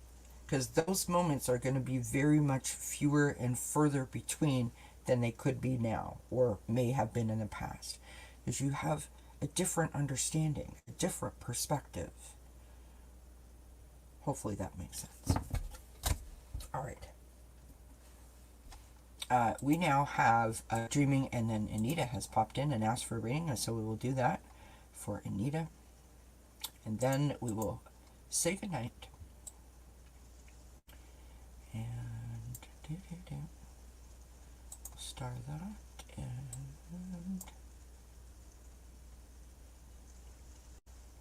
oh, thank you, Dami. That's very kind of you to say. I really appreciate it, and I'm glad that it makes sense to you, truly. All right.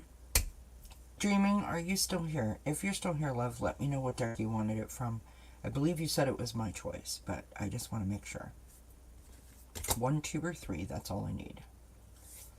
I'll take a sip. That was my elbow that just made that horrific crunch. Oh my gosh, that hurt. Oh, you guys, I've recently found the coolest thing on YouTube that I've been watching. I want to share it while we're waiting for Dreaming. I love these like crime podcasts, where they talk about like old crimes that have happened like years ago. So this lady that I found, she's in England, and so it's all like stuff that's happened in England. And anyways, they put makeup on. Like, they do this, like, amazing, it's like transformative makeup, right? She does makeup while she's telling this story. I'm like, are you kidding me? I can barely take a drink, or if my husband calls, like, hollers out at me. I can barely hold a conversation and do that. I don't know how. They sit there for an hour, screen, like, right in the script, putting all this makeup on. I'm like, oh my god, I'd have lipstick up here and down here. I'd be a mess. I'm like fascinated. And of course, the crime story is interesting, right? It's that's a really good storyteller when someone can hold your attention for that long, right? Which is probably why they put the makeup on. It's to keep you watching. Okay, so I take it that Dreaming is no longer here. Or if Dreaming is, I don't know. Maybe we'll hear from her. So let's go to Anita. And Anita, we're doing 4 direction spreads tonight. So you let me know if you want 1, 2, or 3. Just put 1, 2, or 3. That's the deck of cards that are in that I've got in front of me. You choose 1, 2, or 3. Here's Quincy. Everybody, say hi. Quincy, say hi, bud. Hi, baby. He's like, oh, mommy, I was waiting for green light go. It's not time yet, bud. Oh. See, I tried to stack things up so he couldn't come up here with me. Because he's a big cat, right? Like, he's very long. And he wants to, like, sort of, like, own everything. Oh, my crystals are falling out. Okay, listen, buddy. You're gonna have to find a new situation. Anita, what duck do you want, hon? Do you want duck number 1, duck number 2, or duck number 3? You can't steal my straw.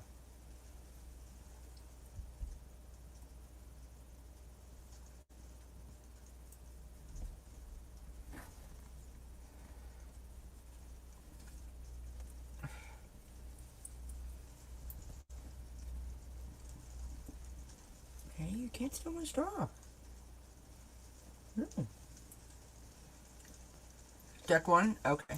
Oh, I Isadora, I would be... I mean, these people are putting false eyelashes on. It's a situation. And I'm, like, fascinated. All right, deck number 1. 4. Miss Anita.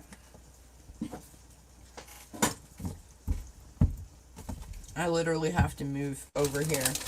Oh, Dreaming, I just called out for you, hun, and I didn't know if you were still here. So I moved on, but I'll do you right after Anita, okay?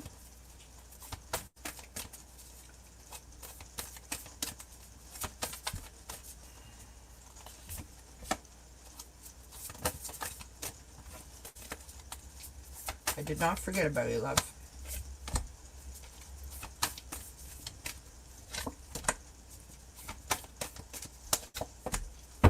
All right.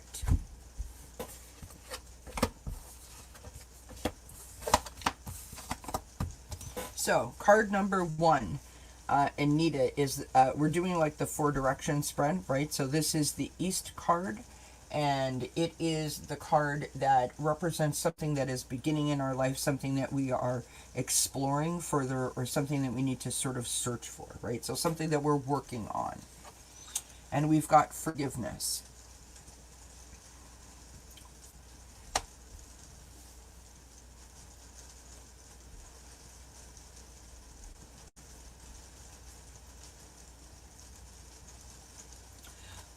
I get the feeling from the cards that I've got here that you are like uncertain, like you're holding yourself back in some way.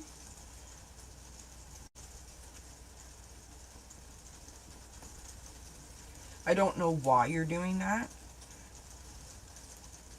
I don't know if it's like you don't trust your instincts, or you're not listening to your like intuition, or if this is a You know, just like a thing that you always do, right? Where you question yourself. Forgiveness is about allowance, right? Where I allow myself to rid myself of like negativity, right? I don't want that weight on me anymore. And so I feel like if you're being very hard on yourself, if you're uncertain or you question yourself, so say you have a plan, you know exactly what you're going to do, and then halfway through, all of a sudden you're like, oh, I don't know if this is a good idea, and then you talk yourself right out of it. That's the sort of like the feeling that I'm getting. So hold on to that. The South card reveals what is expanding in our life. Okay? So this is what we should be growing or what we should be working towards. So something that we need to like really invest ourselves in. Okay? And we've got this beautiful sunflower and purification. This is like a cleanse, right? This is like shedding of a skin. This is like, you know, out with the old and in with the new kind of idea. And what I mean by that is going back to the first thing that I said. So if you hold yourself back, if you second guess yourself, so you do a bit of self sabotage to yourself sometimes, no more. What we're working towards is trusting ourselves. I know me, I know what I need. I listen to my thoughts, my feelings, my needs, and I do what I need to do in the moment I feel I need to do it, right? The third card is the West card. So this is the card that we are harvesting or gathering. This is the thing that we're bringing towards ourselves. Okay? It's also the thing that we need to clear out or release, and I feel like this applies to both. Taking risks is what this card says. This is like, it's okay if you go left and you intended to go right. It's okay for you to dip your toe in the water and try new things, right? You know, knowledge is power. Experiences equal wisdom. It's that kind of vibe, right?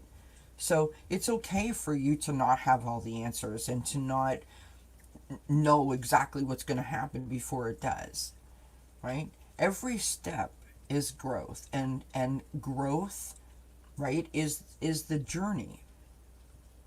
And so allow yourself to explore it and to see it and to touch it and to feel it. You never know, you may find something along the path that you had no idea and you totally love it, right? It speaks to you, right? So don't hold yourself back. Try to embrace it, right? Maybe there's like a thing that you've always wanted to do, but for one reason or another, you've not done it yet. Maybe now is the time. Quincy, you're driving me crazy, bud. You gotta sit down. Maybe now is the time for you to like do that. That's kind of the vibe I'm getting. So your last card is the North card. And the North card is the card that is about consolidation or nurturing, right? So thing that you embrace.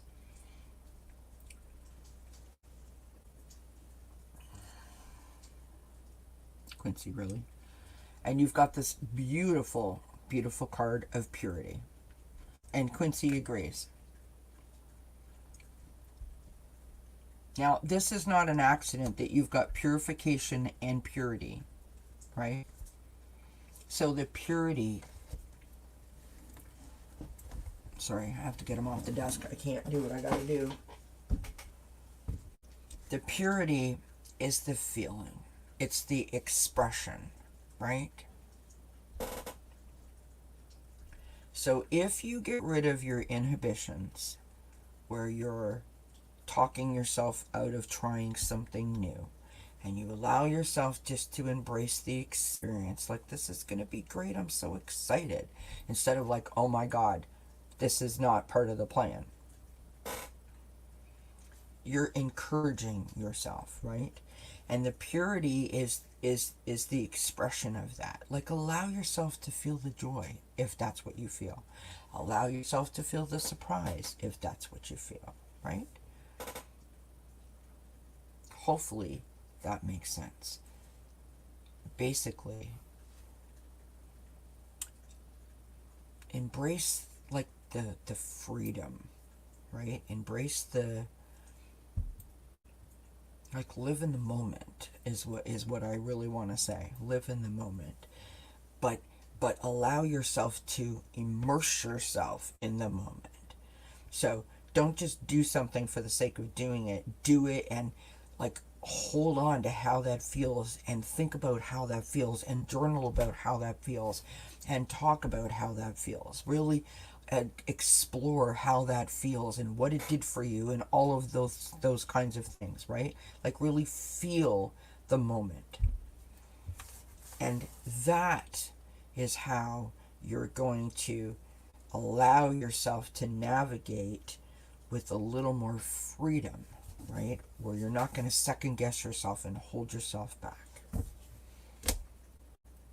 That's what I got for you. All right, let's go to dreaming for our last reading. Dreaming, tell me what deck you want, love. 1, 2, or 3? 1, 2, or 3. For our last reading of the evening,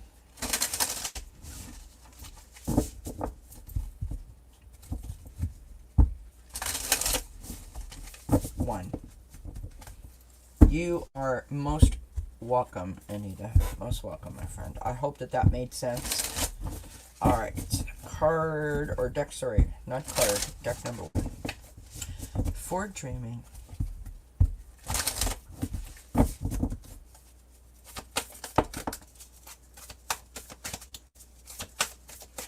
Dreaming, thank you so much for being patient. Appreciate you waiting. You're welcome, Anita. Anytime, my friend. Anytime.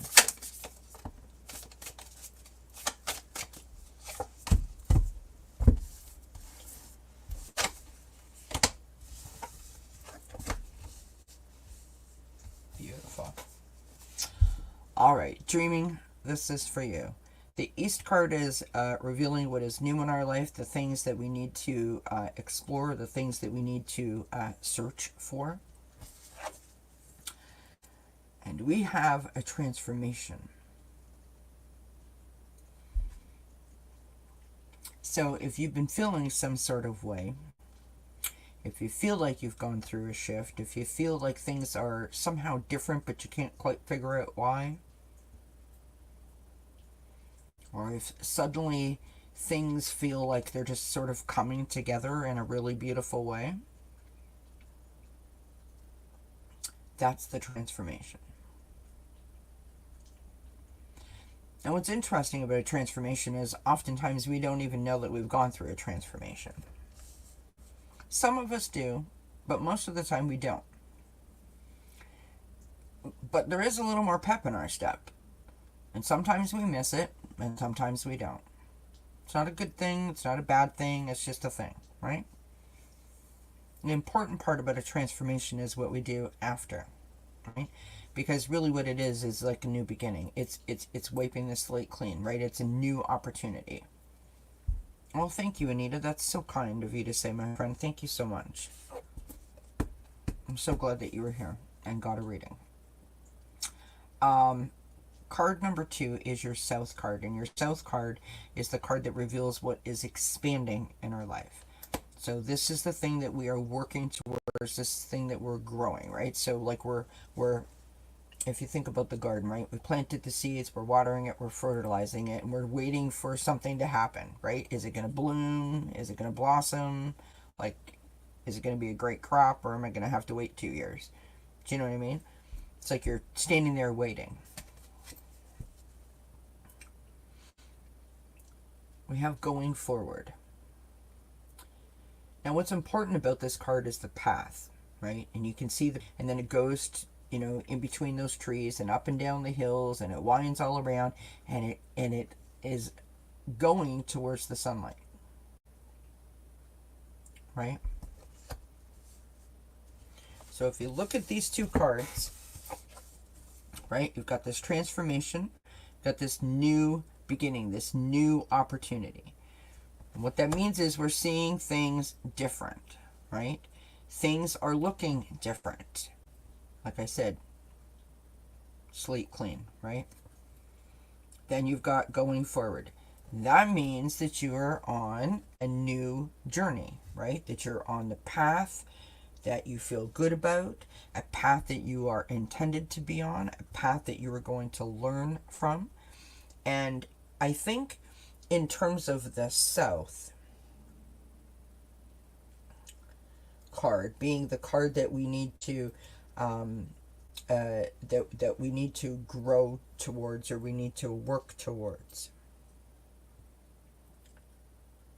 is that it may not make sense to you, but you're on that path for a reason. There is something that you are supposed to learn on this path. Okay?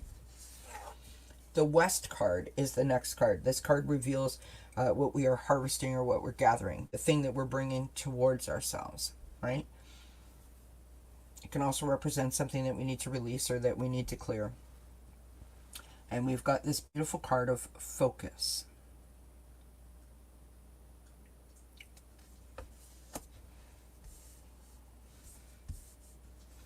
To me,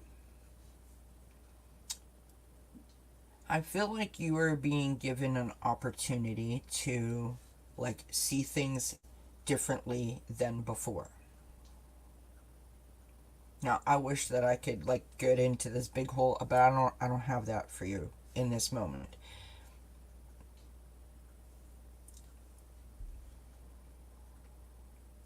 I don't know if you were going too fast before, meaning like you were just like going through the steps of life and you weren't really taking time to enjoy it, or you don't have time, or you feel like you don't have time. There's something about that that I'm feeling. I could be right, could be wrong, but I feel like this time on this journey, you're really supposed to pay attention to all of the things, right?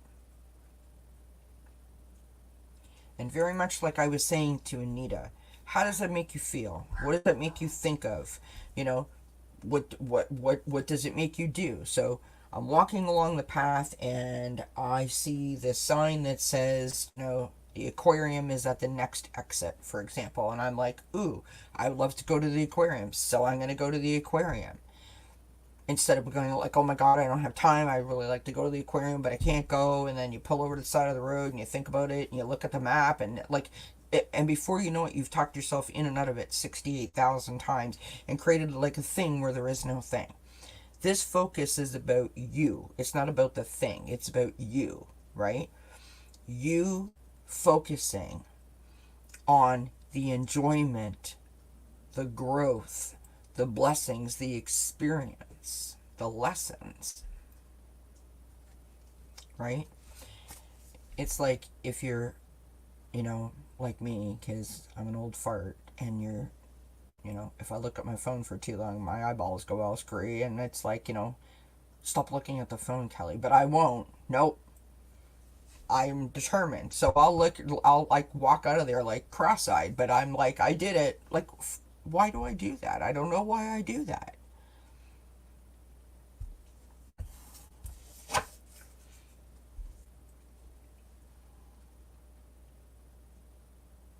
I hope that just made sense what I just said. Okay, so your fourth card, your North card. Okay, so this is the thing that we need to consolidate. This is the thing that we need to nurture. This is the thing that we possibly need to repair or heal. This is so awesome and the best way to end all of these readings. You're ending with the exact way that you started, with new beginnings. Can you see that? New beginnings.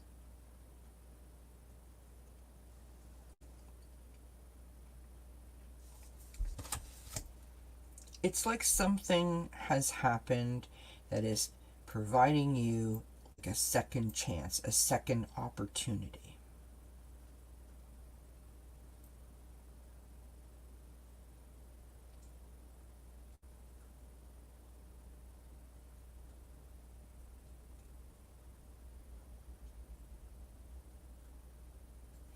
So you start out with this transformation, right?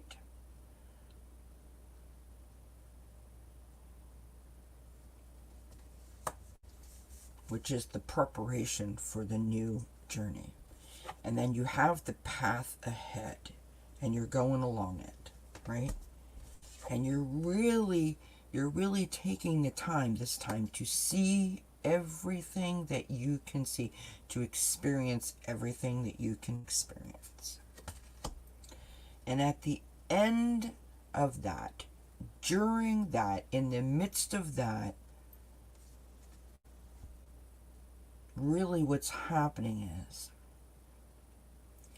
you are creating a new way of doing things going forward, right?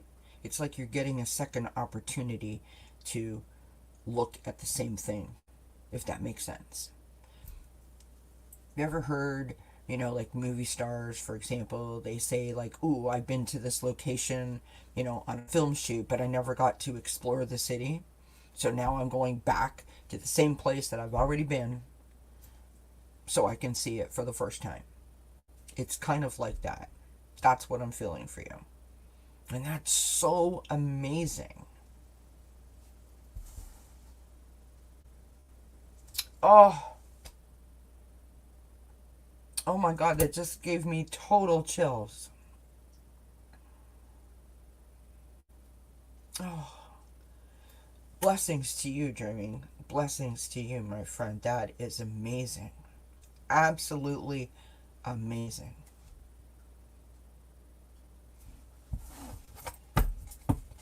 Blessings to you, my friend. That's amazing.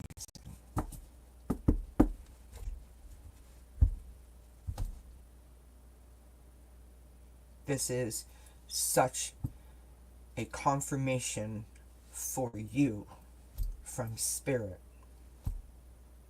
And I'm just happy to be a small part of being able to give that to you. That's amazing.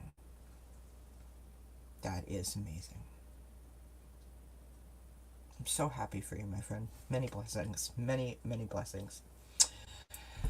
I am Mia Moore. Oh, I love your name. Hello, I am new. I can only imagine how much you needed that. That is so wonderful. Thank you, Spirit. We're not really taking questions. We were doing a 4-direction spread, so I'm just finished now all of my readings. If you want a reading, I am sorry. Now I've said it, and now I can't say it. I am Mia Moore. I can give you a 4-direction spread because that's what we're doing.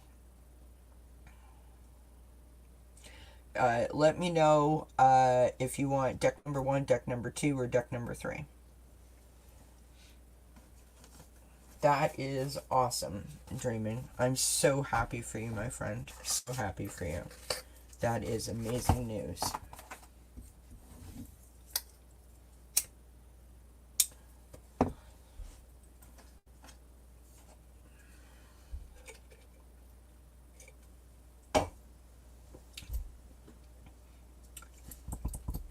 Just let me know 1, 2, or 3, and I will. I have 3 decks here.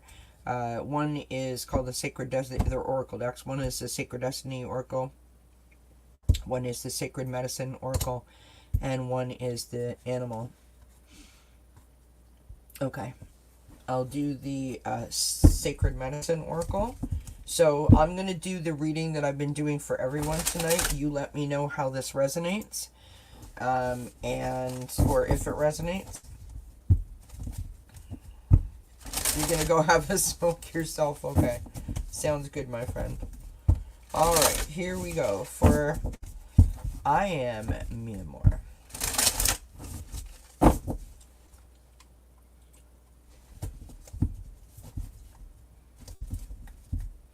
Oh, thank you, Gypsy JJ. You're very kind, my friend. All right.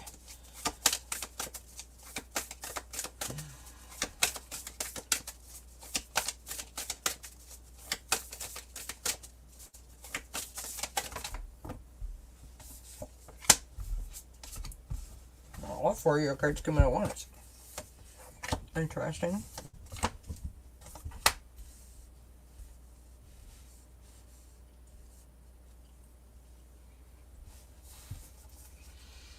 All right.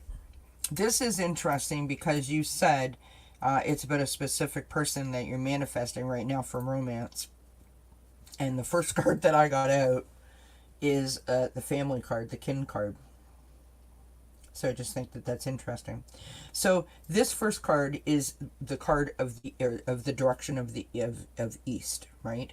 So this is something that is beginning in your life, and something that you need to search for, something that you need to explore further. Okay, so you already have told us that this is what you're manifesting. So this represents your east. This is the thing that you desire. This is the thing that you're putting out into the universe. And apparently, Spirit knows that, because that card has come up for us. The second card is the South card. This reveals what is expanding in our life. So this is what we are growing towards, right? And we have the Peaceful Warrior and Potency. So to me, this is like the intensity of the feelings, the intensity of the relationship, or what that relationship could do for us or to us together. In other words, if I like this person and that person likes me back, and we both feel the same amount of like for one another, then we could build a life together, right? So there is invested interest there. So that's the thing that we're growing. That's the thing that we're working towards, right? We're working towards getting to know each other, understanding each other, right? Exploring each other. Now, your West card. This is the card that reveals to us something that we need to let go of, or something that we need to bring even closer to ourselves. And we have the Fire Spark and Transform. So there's something that you do now, or that you've done before, that Spirit is asking you to do differently.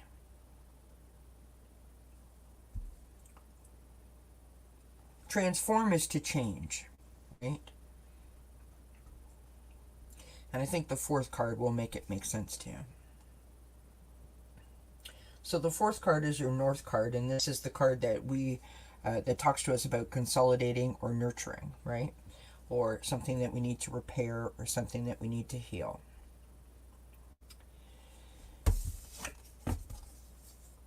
And in your case, I think this is about nurturing, right? We have the Sage Stick and Cleanse.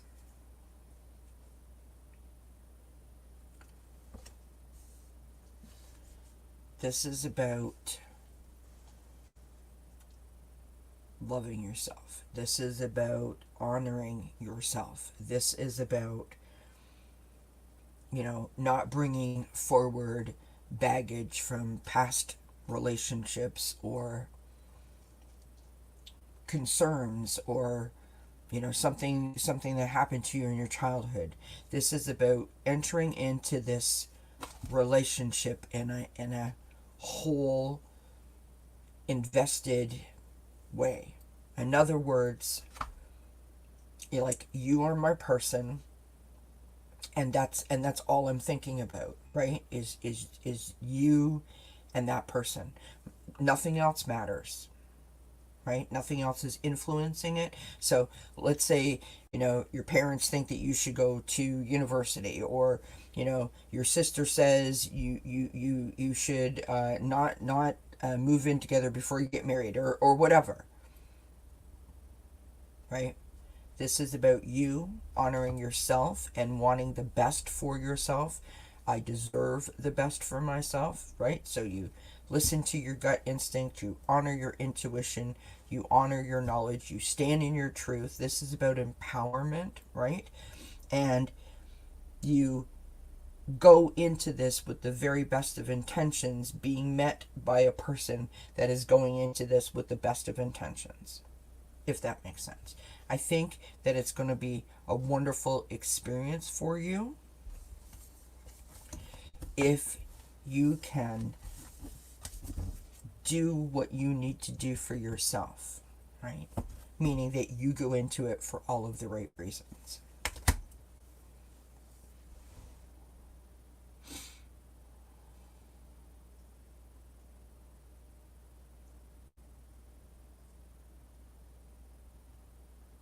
Yep, I totally get that.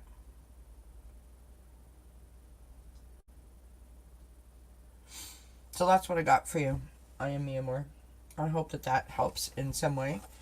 I think that um,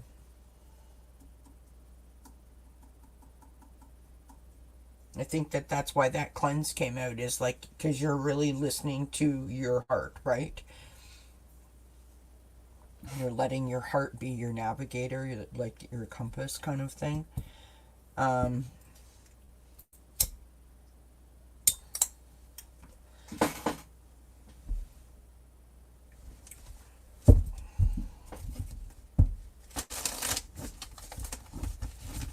I'm glad it helped, my friend. Thank you so much for being here, for asking the question. AA, I got you, love. All right. I've said this is my last one a few times, but this is the last reading. I'm announcing it now.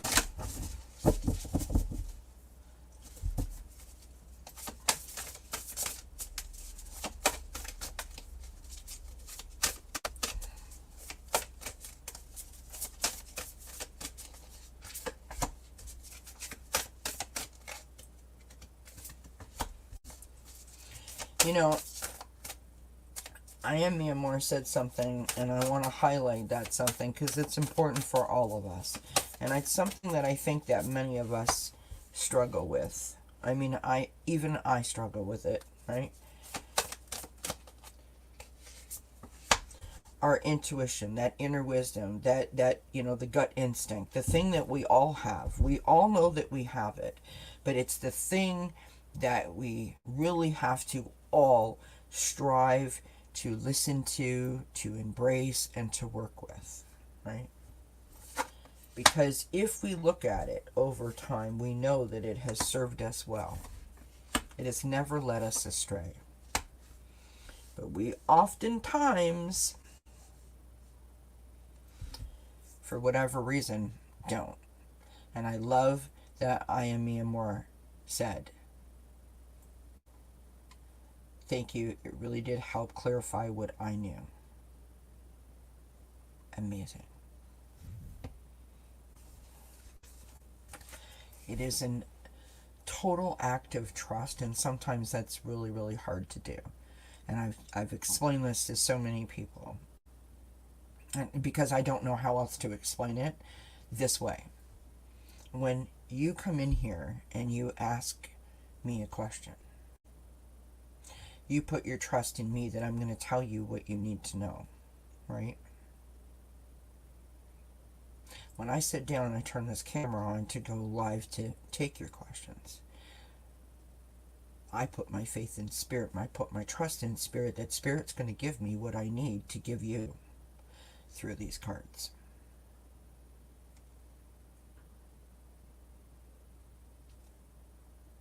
It's an act of trust. All right, here we go. So this is the 4-direction spread, right? And we're going to try to make it make sense to the question that you asked AA. How does A think about me currently? We're not talking. So we've got the card from the East which is the card that says this is what we need to begin, this is what we need to search for, or what we need to explore. And we've got a transformation.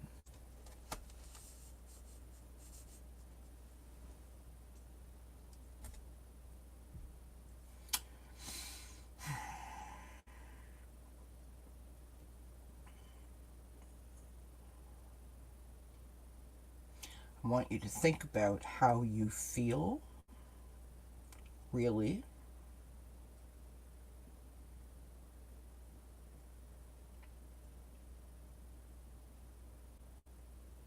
in this moment. What I mean by that is this.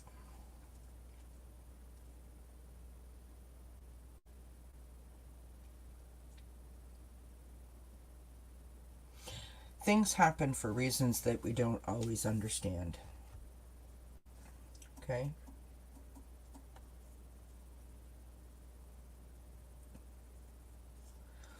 And if this person A is not talking to you right now, and this card has come up for you that you are in a transformation or transformative phase, then there is something that you are supposed to be learning right now. Alone.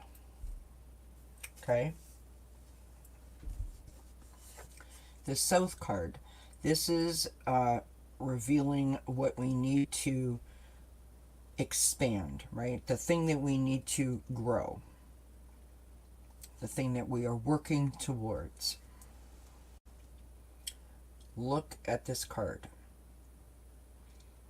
Leadership.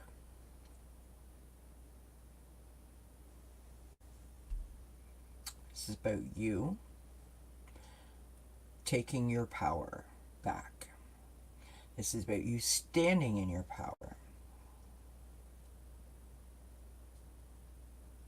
This is about you putting your super cape on and realizing that you have everything that you need, right? You are capable, you are intelligent, you are strong, you are blessed.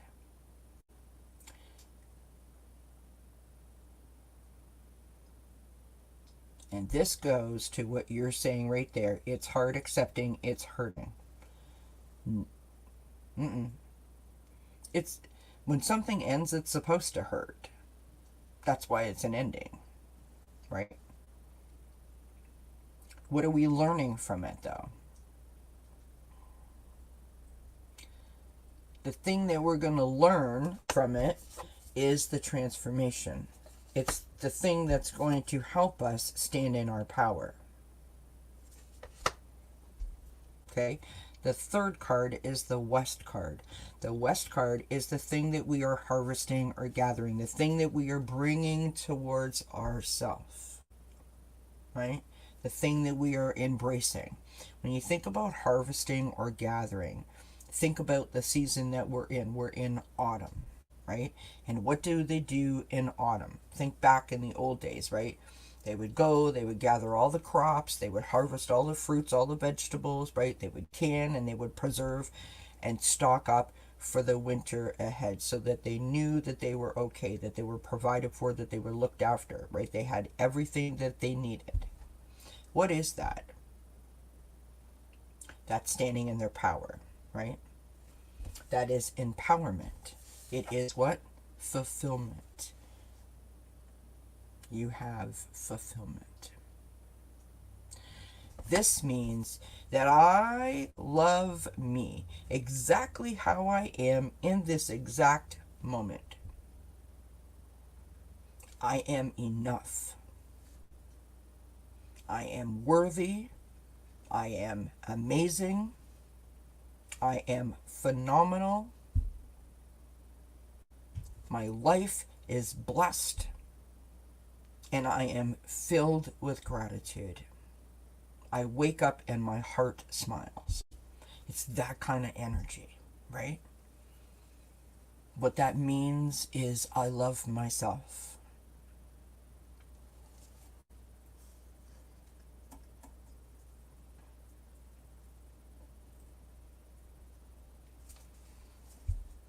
That is the thing that you are embracing and bringing towards yourself, because you are going through this transformative state.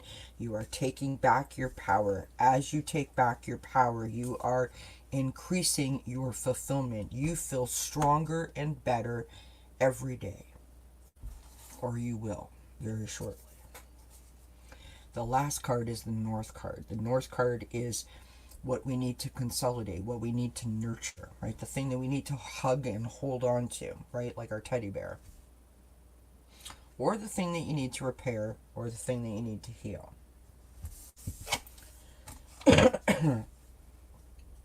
You've got the gateway. And I want you to think of a gateway as like a door. Okay? If you stand on the inside of the door, it's dark. The lights are out and it's very gloomy. But if you look outside the door, it's all sunshine, right? The birds are chirping, the sky is blue, big fluffy clouds. Out there is filled with opportunity and possibility. The sky's the limit. In here, it's like, ugh, I feel held back. If you take your power back and you feel fulfilled, you can walk through that door towards the sunlight.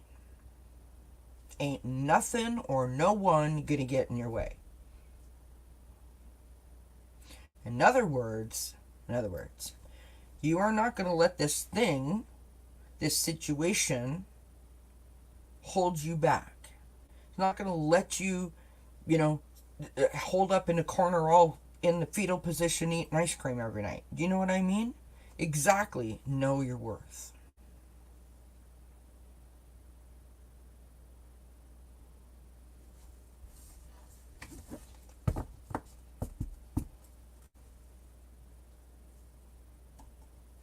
That's what I got for you, my friend. For you, it's all about fulfillment. Getting your power back. Yes, it hurts like hell when someone ends something, when someone hurts us. It hurts.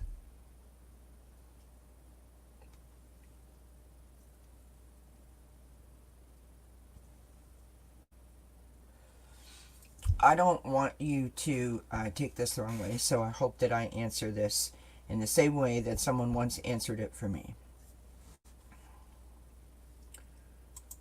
Some people have the ability to just say, like, it's okay, whatever you did, it's okay, I'm over it. And some people don't. And I was one of those people that could not do that. Wasn't okay what this person or persons, in my case, did to me. But what I did know was I was sick and tired of being held hostage by the anger that I had towards them, right? That I was willing to get rid of. That I wanted to get rid of it. And so I decided, through the help of some people, that I was going to claim my power back. In other words, me staying upset, me staying mad, me staying hurt, I wasn't hurting them, wasn't teaching them anything, it was only hurting me. And I just decided that I was done with that. It took me 12 years, but I was done with it. And when I did that, when I released it, out it went. I decided in that very moment when someone gave me the great advice of claiming my power back that I was going to let go. That does not mean that it is okay what they did, because to this day it's not okay what they did. What that means is that I deserve to live my best life and not carry that weight around. It's not my problem. It's not my fault. I didn't do anything wrong. But I took that weight and I allowed it to push me down. Nope, not doing that anymore. Not doing that anymore. because I deserve better, because as you said, I know my worth. So I empowered myself and went, I deserve better than this. Right? As long as you are in the, and I'm not saying that you are, but I'm using this as like an example, right? If you're in the fetal position crying every night saying, oh my God, like they never want to talk to me again, then they won.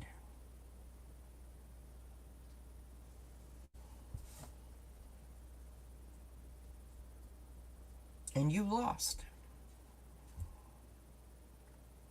Right? Because they're out there living their life and you're sitting there crying. And I'm not saying that you are, I'm just, right? So what you need to do is to say, no, I'm not doing that.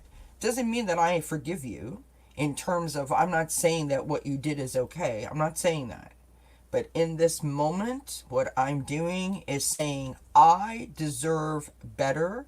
And today is the day that I change and get better.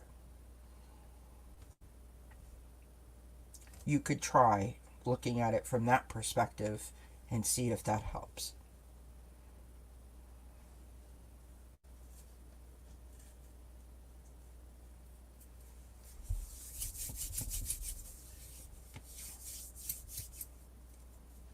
And I hope it does help you, my friend. I truly do.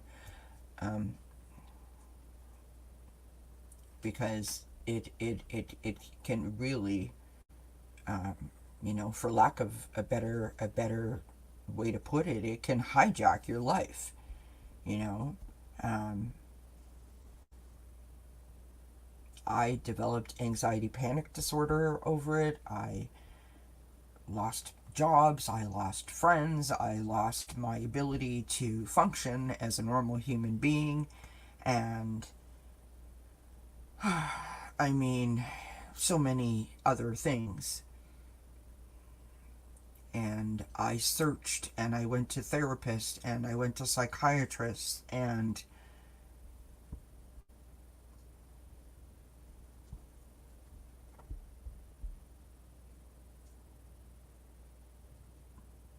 I just could not figure out how to get past it. And then all of a sudden, I just happened to be in the right place at the right time in a situation just like this where someone was talking about. I literally just said this like a half an hour ago, where I was in a room in a chat and someone said something about forgiveness, and I said, "How do you do it? Please, someone tell me." And the person on the screen took the time to answer me, and I was lucky enough to be there at that moment, and I heard it, and I was like, okay. And so I did what I called a forgiveness ceremony, where I sat outside in my backyard and I lit my fire pit. I turned my channel on live. It's on my channel if you go look at it. I put the link in the chat earlier. And I wrote a letter to the people that I needed to express my feelings towards. And I did it live, so there was a chat happening just like tonight, and I read the letters out loud. I threw them in the fire, I burned them, and I just put my faith in spirit and said, like, just I'm not holding on to this anymore. I can't because I probably wouldn't be here. And at that moment, I was more important. And so I took my power back. And it was life changing.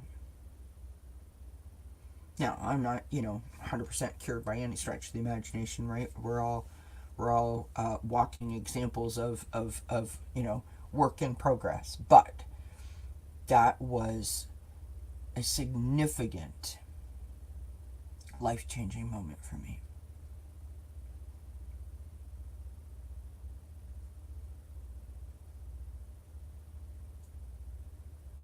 And so, I hope that helps somewhat.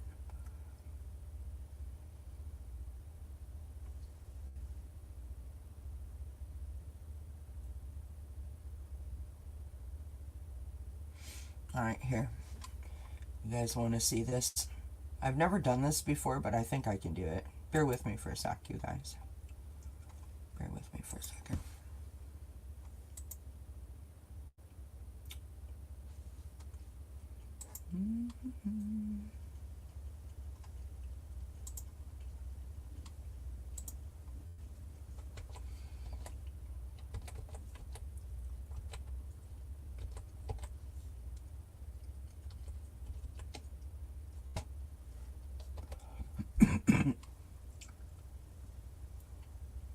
Quincy, like, honestly,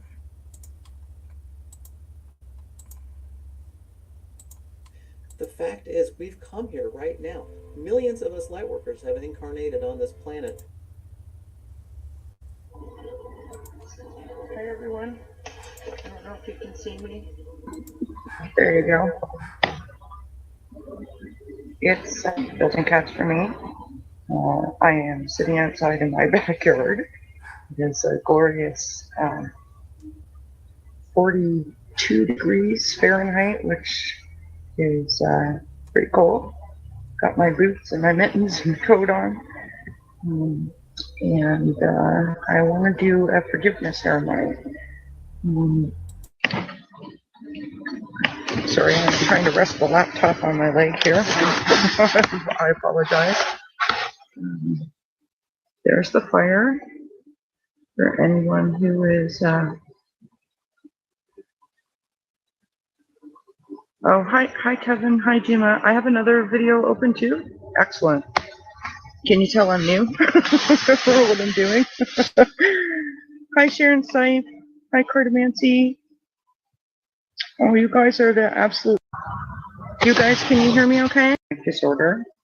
And I've had a couple of readings and, well, more than a couple. And I have been told that, you know, something that would be beneficial is for me to be able to forgive the hurts and the pains of the past. And I haven't really known how to do that, to be perfectly honest. And so I thought, you know, I would try to work on it. I watched a show with Ali from Heart and Soul Connected, and she spoke about rituals and ceremonies, and that sort of got my mind going about what I could potentially do to make this more meaningful for me. And then she interviewed Scott from Spiritual Essence, and I just loved the both of them. And I asked the question about forgiveness, and Scott and Ali were both extremely helpful in their answers. And so after you know, taking in that advice, I decided that I would write out letters to the people that I need to let go of things from, and that I would start the fire, and I would do a forgiveness ceremony. And the reason that I chose to do this publicly, to be perfectly honest, is for selfish reasons, because I need all the support I can get. I'm feeling pretty emotional and pretty shaky, and I don't know that I could do this without you guys. So I am so grateful, honestly, that all of you have joined me. So thank you so much for that. And I do apologize if I get emotional and I start crying, but I know that every single one of us in this community has felt, you know, a degree of pain or loss of some sort, and we are all affected by it. So I feel like I'm in good hands with you guys, sort of having my back. And again, I appreciate your support. So I'm not going to read my whole entire letter or my letters, but I will sort of go into, you know, sort of what they say, and, you know, give you a summary of what I'm doing. So the first letter that I have written is for my father. And the second letter that I have written is for my stepfather. So just to be clear, my father was, in my life, my whole entire life. But my parents got divorced when I was 18 years old, and so from the point of when he left it, when I was 18, it became a very tumultuous relationship, and it was challenging and difficult to say the very least. So. Wait for the crack.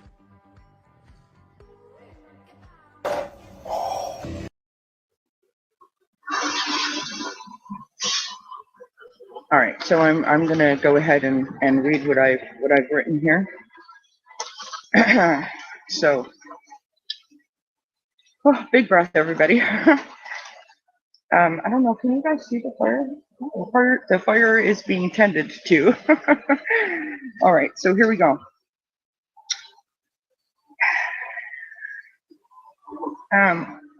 First of all, I want to sort of say a little prayer.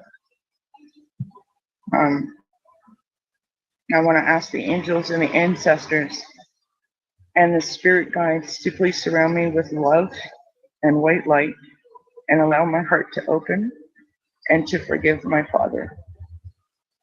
I want to forgive my father for all the hurt and pain and trauma that he caused myself and my entire family. I want to forgive him for turning his back on me, for pushing me aside, for the next best thing that came along, for making me feel less than worthy and non-important.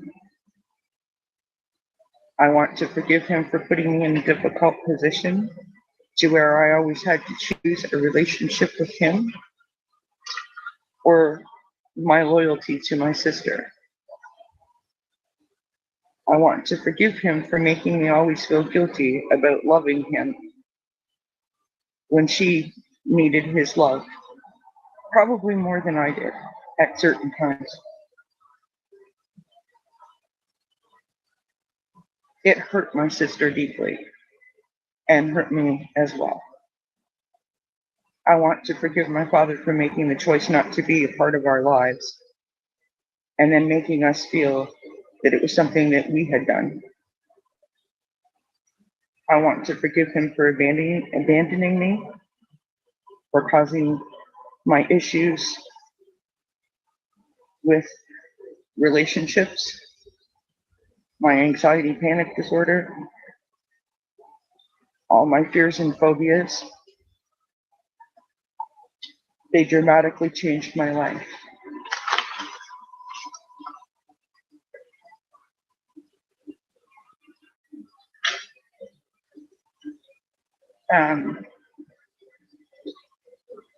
I loved my father very much, and I only ever wanted him to be proud of me and love me back the way that he did when I was a small child.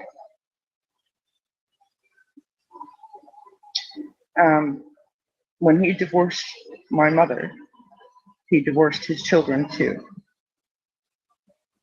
And I often gave him the benefit of the doubt, assuming that he just couldn't deal with the pain of the past. On that particular point, I guess I know how much it hurt, because I now suffer from the pain of the past. But it is over now. The past is behind us, and that is where these emotions and the feelings and the anxieties and the memories of those times need to be put in the past. Sorry. Hi, sweetheart.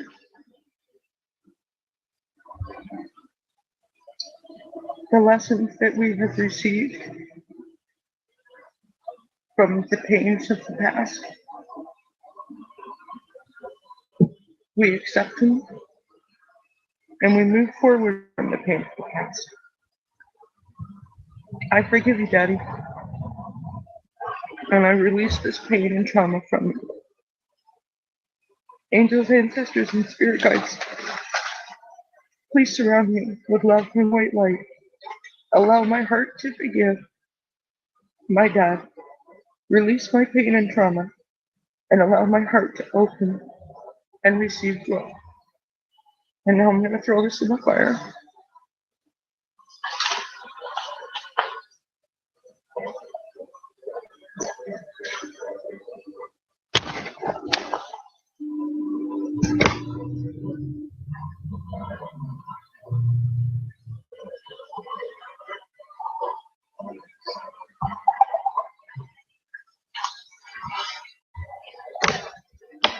Wow, that was tough, you guys.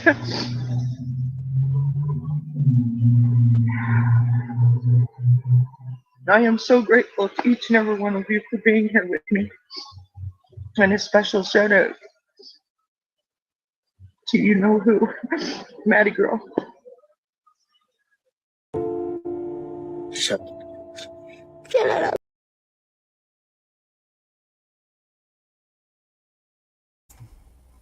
So that was just a small, that was like one part of it.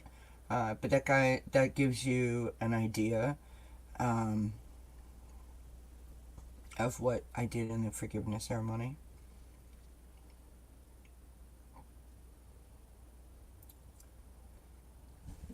Here's the thing, JR, and I don't know that I've ever told anybody this before. So when my parents first got divorced,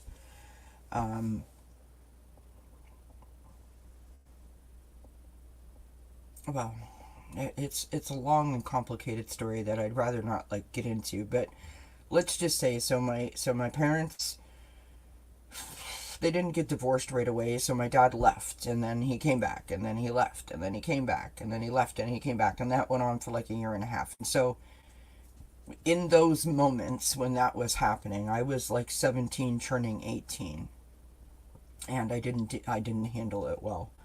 And I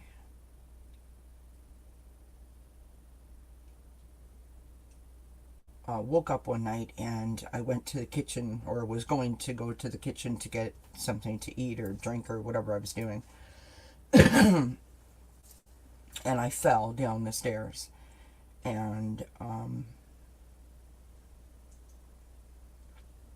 my mom took me to the doctor like the next day or something, and I talked to the doctor and told the doctor, you know, like what was going on with me, right? Couldn't eat, couldn't sleep right.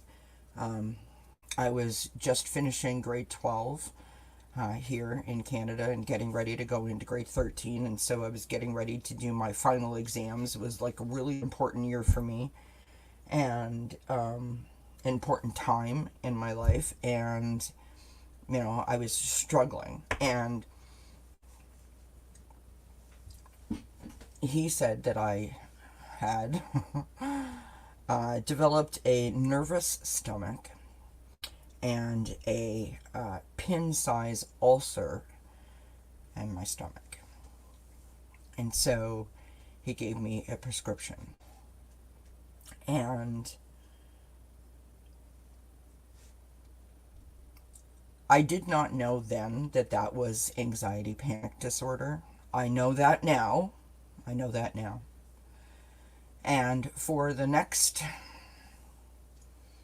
year and a half, that anxiety would grab a hold of me whenever the hell it wanted and take me for some sort of a ride like I was at a theme park. And the unfortunate part is that nobody knew what the heck it was, and nor did I. But I mean, I took the doctor at his word. I mean, you know, anxiety wasn't really a thing then. Anyway, you know, I was young and I had my mom there, and you know, life was going on, and I guess I just, you know, got back out there and started to live my life. This time, however, so you guys know that my mom passed away. And I've said this a zillion times, and I don't say it for sympathy. This is just the state, this is just the facts. Hey, hey, hey, hey, hey, hey, hey, hey. No fighting, please. Sorry, Quincy and Charlotte were getting into it.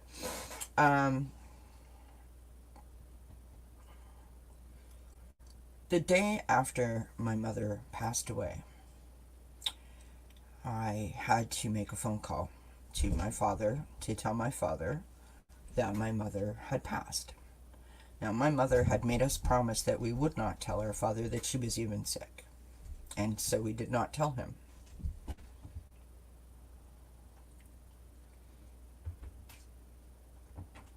And I'm sure that most of you can imagine that in that moment, I really needed my father to be there for me, right?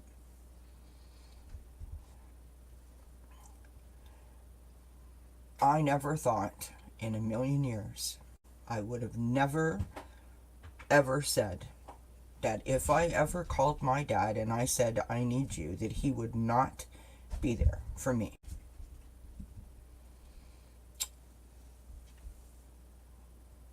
So I called him, and I immediately started crying and I hung up the phone. I totally chickened out. I couldn't do it. So I phoned my uncle, my dad's brother, and I said that my mother had passed. And he said that he would tell my dad. I said thank you, because I can't do it. I can't tell my dad that my mother's gone. I can't do it. And he said, there is something that you need to know, which I wasn't prepared for. And that was that my father was terminal.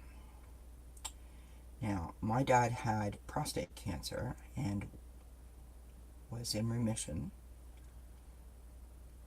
And so that was a surprise.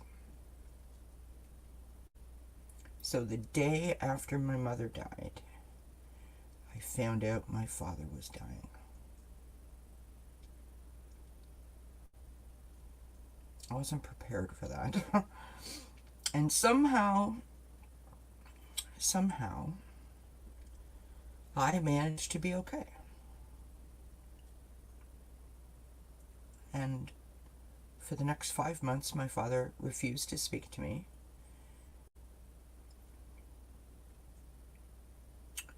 Because I didn't tell him that my mother was sick or that she was going to pass.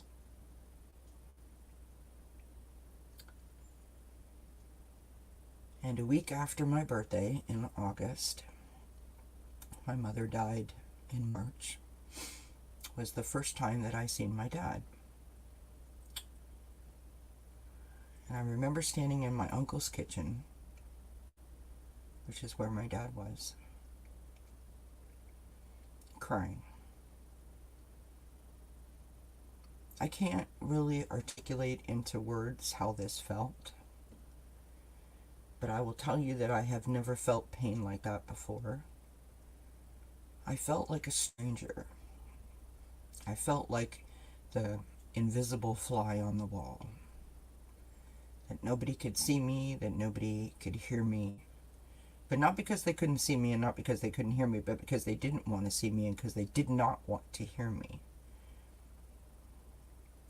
These were the people that I loved the most, that I thought loved me the most. And all of a sudden I had no idea who they were. They didn't talk to me, they didn't acknowledge me, they didn't ask me how I was. Nobody said anything. To say that I was hurt would be the understatement of the decade.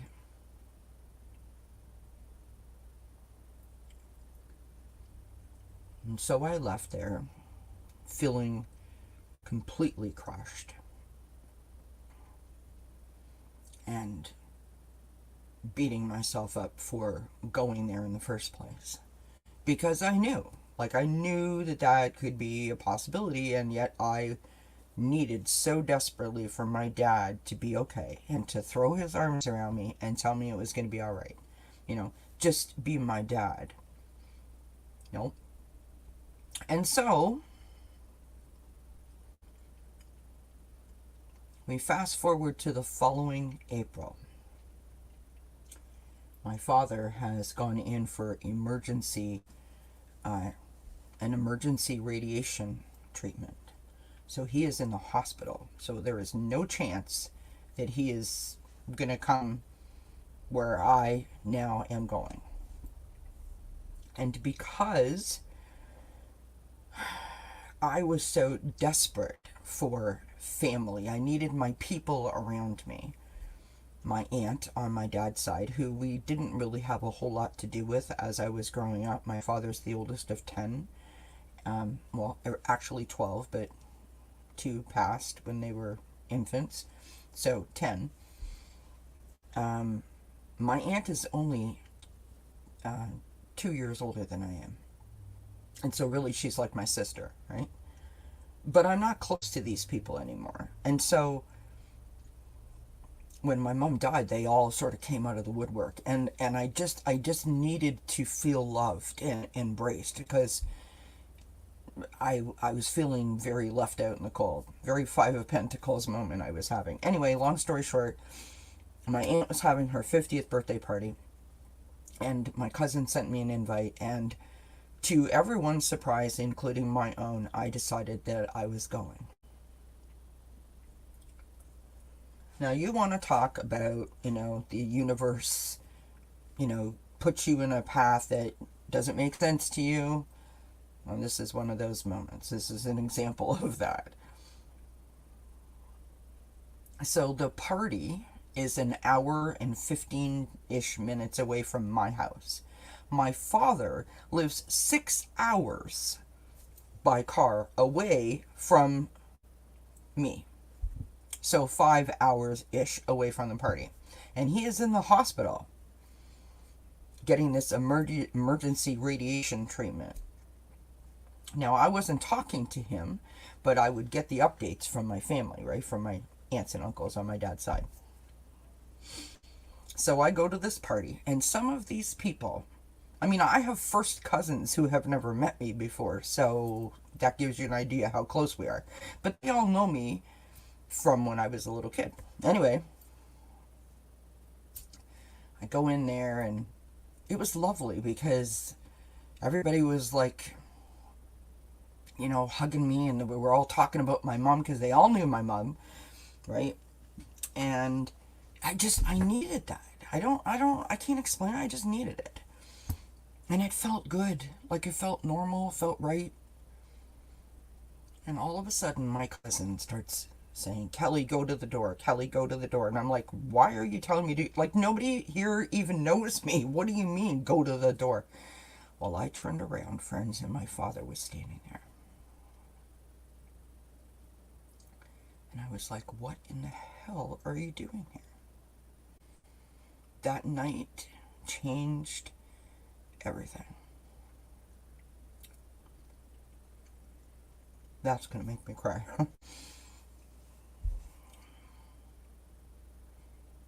All of a sudden, it was like no time had passed. Like I seen him last week.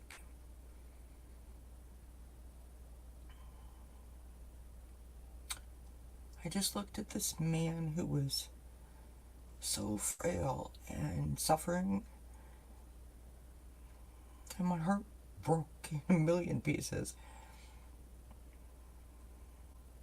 And we went out and sat in his truck, and he started telling me about, how he's feeling, what he's doing, treatments, whatever. And I said something like, oh, Mom had that. She's like, I don't want to hear about it. Like, oh, okay, you're still mad about Mom. Got it. Anyways, the rest of the night, was only a couple more hours before the event was over. And he was going to drive back those 5-6 hours to his house. And I was like, are you insane? Like, you just got out of the hospital. You can't do that. Anyway, I gave him my phone number and he gave me his phone number, like his cell phone number. And about a half an hour later, he phoned me and we stayed on the phone for the whole entire drive that he went to his house. And in that drive, in that conversation, he told me that he was having panic attacks.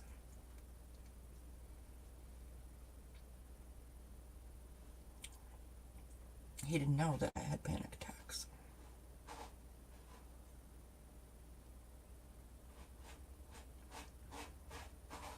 And I became like his person.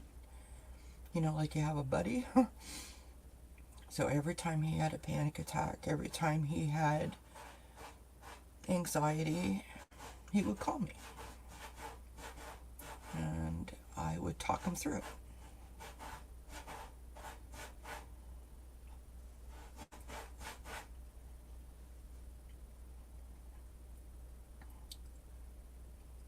So there was an opportunity that sort of presented itself where I felt like I could be of assistance, I could be of service, I could be of help.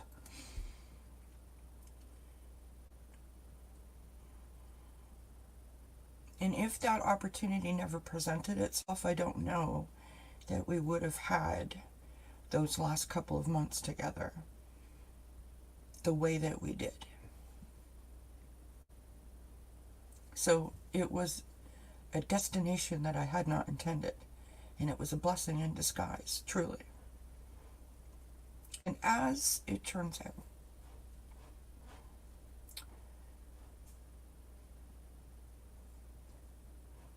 that same time when I went to see my dad, when I cried in my uncle's kitchen, a week after my birthday, 1 year later, on that day, my father died.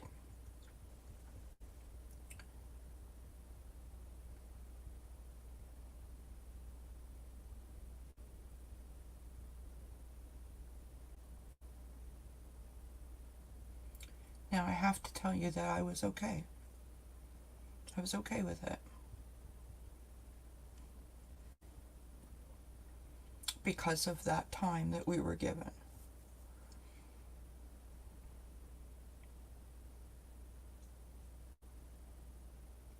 Or at least I thought I was okay. Somewhere in between all of that, that is when my panic attacks started. And they kind of came out of nowhere. They hit me upside the head and kicked my butt. And I was having like 5 to 8 panic attacks a day, and I had no idea what the hell was happening to me. It was January the 8th of 2014. I was taking down the Christmas tree, putting away the Christmas decorations. I had Christmas music on, and I was like, what just happened? And, you know, I went to the doctor, and they told me that I needed grief counseling, and I mean, because that would make sense that it was all caused by my mother and by my father, right? I mean, it makes total sense. But it didn't go away, and it remained. Now, I've never shared this before. I don't think I've ever shared this before. Shortly after my mom died, I mean, I knew that I wasn't okay, but I wasn't having panic attacks. But I knew I wasn't okay. Before my mom even died, I knew I wasn't okay. And if any of you have watched a friend or your parent or someone that you've been close to, you know, they have a long drawn out illness, like it's so stressful on all the people, right? All of the people. It really does take a toll on you. Anyway, I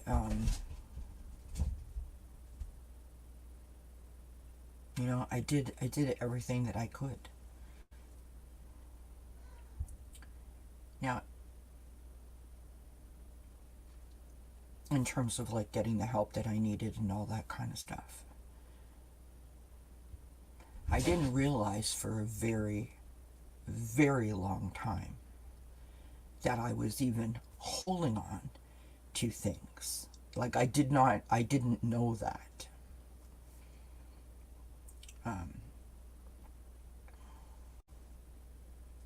So that's number one. I didn't know that.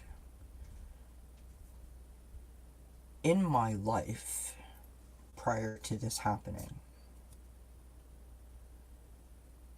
I was the person that everyone would call when they had a problem. I was the fixer. I was the listener. I was, the mediator. I was just the helper, right? If someone was in the hospital, call Kelly. Someone needed a ride, call Kelly. I was the person. Well, my cousin Billy passed away unexpectedly, tragically. My aunt and uncle called me to their house, and together with my other cousin, my cousin Billy's brother, they asked me if I would do his service as if I was like a minister, because I was the strongest person that they knew. Excuse me. So when I say that that's kind of the role that I had, that's kind of the role that I had. So for me not to be able to handle this was the thing that was most upsetting to me, because that had not been my experience thus far in my 45 or whatever years old I was at that point. You know what I mean? Like, I had been able to handle everything until that point, and all of a sudden I can't. Or at least that's how I took it. Anyway, it was like one friggin' thing after the other, right? Friends don't understand, people don't understand, the boss doesn't understand, I don't understand, but nobody understands. I mean, how are you supposed to explain it to someone else when you don't even understand what the hell is happening to you yourself? I think someone asked me this not too long ago, and I here on the channel in one of the chats, and I said, like, I waited 9 months for my first psychiatrist appointment. 9 months. You're having 5 panic attacks a day, and you have to wait 9 months to get help. Like, that's a long time, right? And so, anyway, when I came to this community, friends, and if it's okay with you guys, I don't want to like get into like, I don't really like, I don't have a problem sharing the things that I think are important, but what I'm trying to say, like, I don't need to tell you the whole story. Suffices to say that it was around 2020, when it became apparent that I was harboring some unresolved feelings. And I was going to say this before I started to say it, and I stopped. Shortly after my mom died, my cousin on my dad's side had a medium come to their house. And, spread the word, anyone who wants to come. So I said, yes, I would go. And this person was, like just a local person. And I put my mom's this on and my mom's that on, and I had all my mom's stuff in her picture. Like, I was like a walking, memorial of my mother, hoping that that would bring me closer to my mom. And I was the last person to go in, and I was getting nothing, and I was very upset, very disappointed, obviously, right? So, just time reference, right? My mom has died. My father's not speaking to me. And I'm sitting in this room and I can't get my mother to come through. Like, devastated.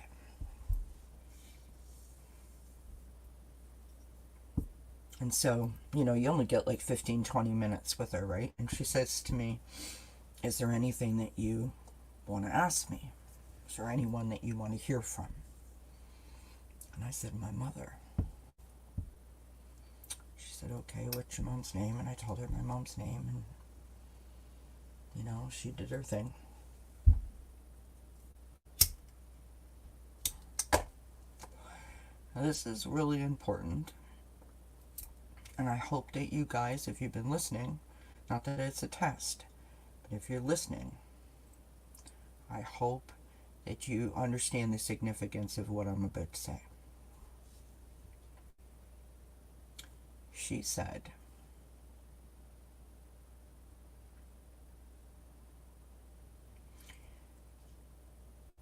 your mama's stuck.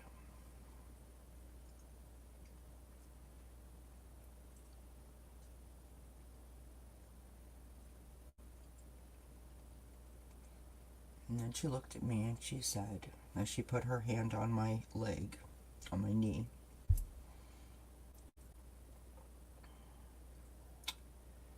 the stress that you are feeling is not yours.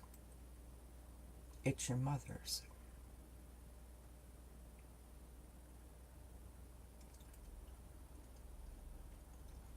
And I walked out of there thinking, what a whack job. That lady has no idea what she's talking about.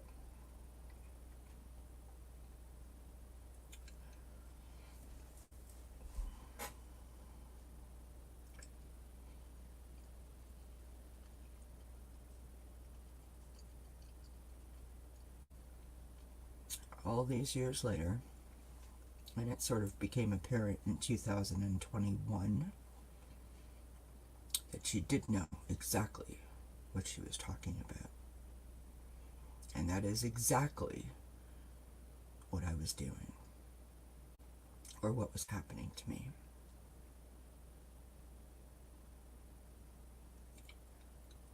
And I have confirmation of that, and have had confirmation of that several times. I've been the recipient of a few readings. And in every reading that I have had since 2020, my mother has come through and said, I am sorry. I am sorry.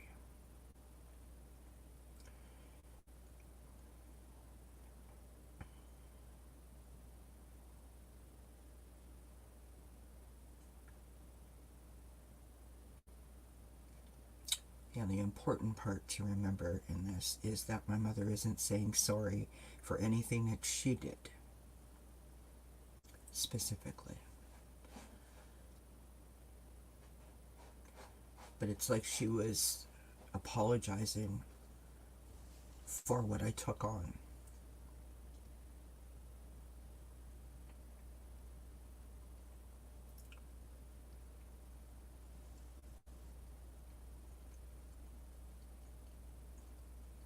I will tell you, my mother died March 26th of 2012. And in July of 2021, sorry, that's not true. Good Lord, I can't believe I forget this. Friends, bear with me. Oh my gosh, Kelly, really?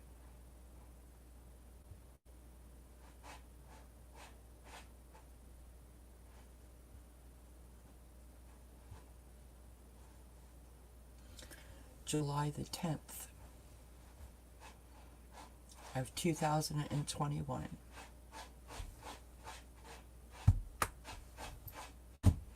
So check that out. March 26th of 2012.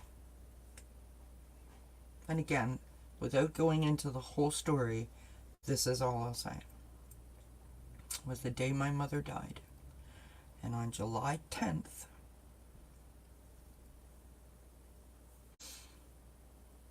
of 2021 is the day that we were finally able to honor my mother's wishes and lay her to rest. And that is what caused my anxiety. That was the stress and the tension that I was feeling. And that is why my mother said she was sorry, or has said that she is sorry.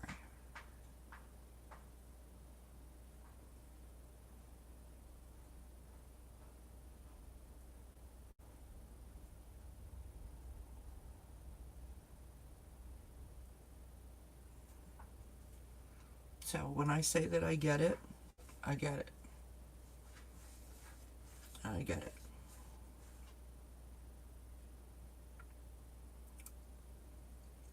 I get it.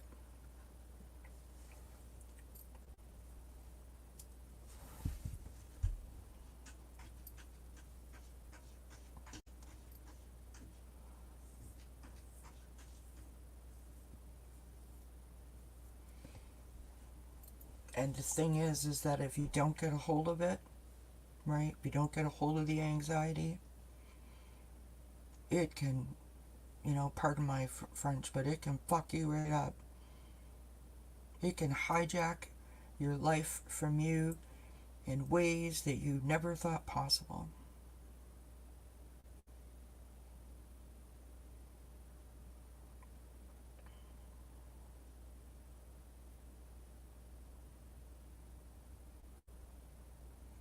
I have become a prisoner in my own home.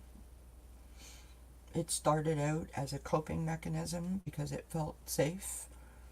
Because every time I went out, I'd have a panic attack and people would look at me funny and I would feel horrible and I would be embarrassed and then I would get scared and it just became too much. And you guys know that have followed me for a long time. I tried to get back out there.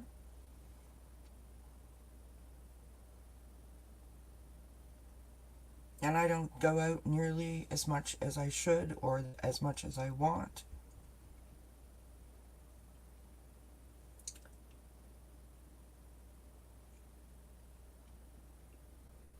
But I don't hold any resentment anymore. I don't harbor any hard feelings or negative feelings. I have accepted and I have a sort of new lease on life, a new understanding, if you will. And I think that I have become normalized in my isolation as opposed to feeling afraid of it. So like I said, I went out the other night with my husband for a drive. I go to my sister's at Christmas. You guys have all come with me, right? I've gone on a road trip. So it's not, like the point I'm making is, it's not that I can't, right? Truth be told, I have nowhere to go, so. And I'm embarrassed because of my teeth. My teeth are horrible. But I have so many fears and phobias that I have developed over the years. I have never taken medication for it. Medication and I do not get along. I have a very low tolerance. And so, I did this like the hard way. And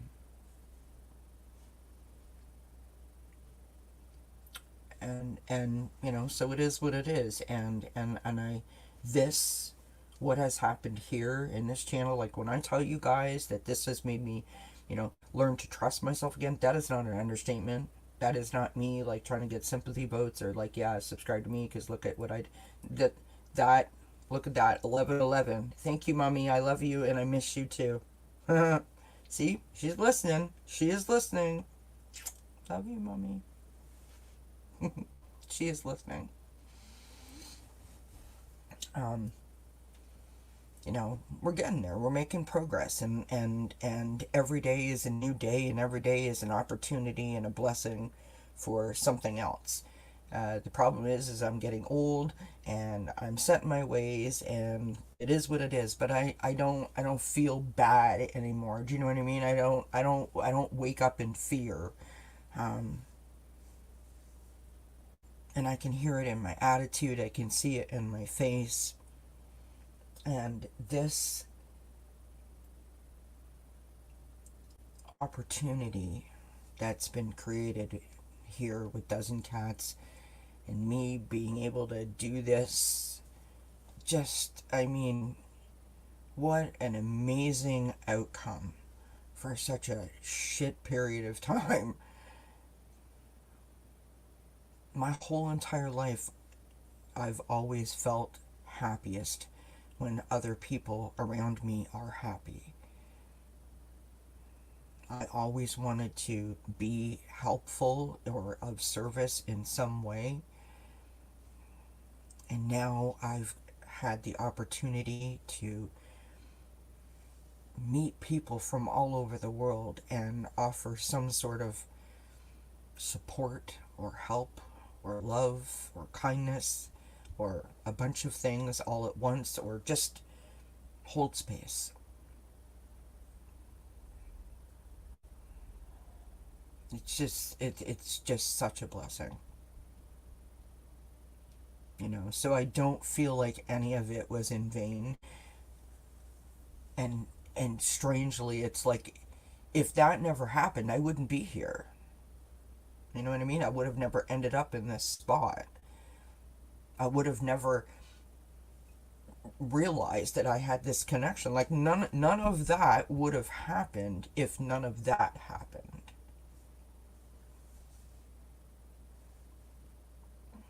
So no regrets, right? No regrets. As my mother always said, everything happens for a reason. We just don't always understand the reason at the time.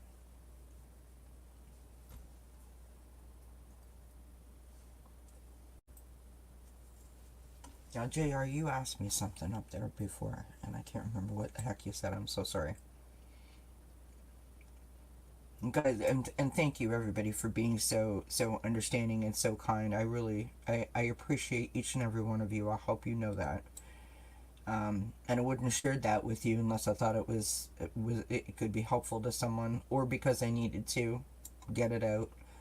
It's funny because we are in the month of October, and that is my dad's birthday, and November is my mom's birthday, and so this is always like a tough time of year for us, like as a family, right? Because it's my dad's birthday, then it's my mom's birthday, and then it's Christmas, right? So it's like boom, boom, boom. Um,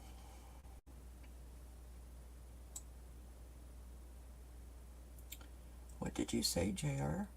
You said something about oh, the psychic intuitives help cross her over, if you don't mind me asking. I don't know.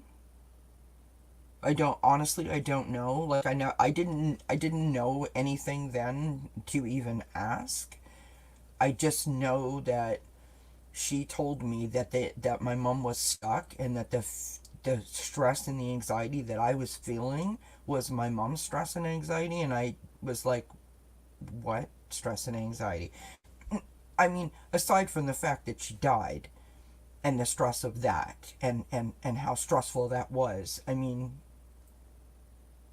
like, I was like, you're a whack job. And it's funny because I have this thought every once in a while that I should try to find that lady and like let her know that she was right. I probably should do that. Um,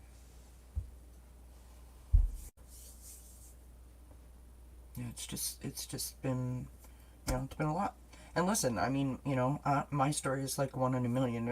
Meaning everybody's got their own things that they've gone through, and when it's happening to you, you feel like yours is the most traumatic, and um, you know, um,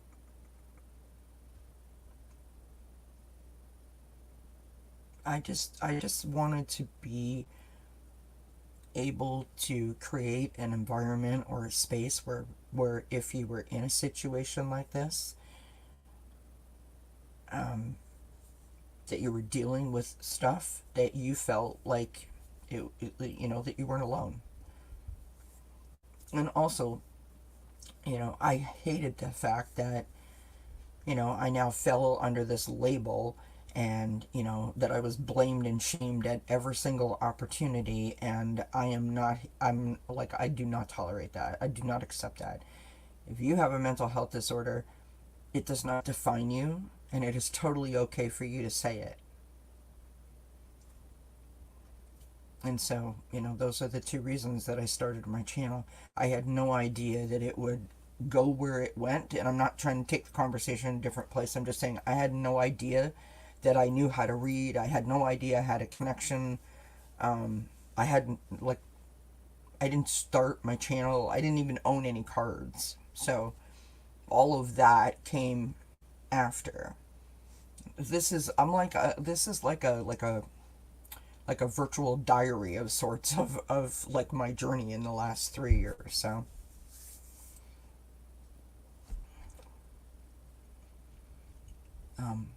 again, everything happens for a reason, right?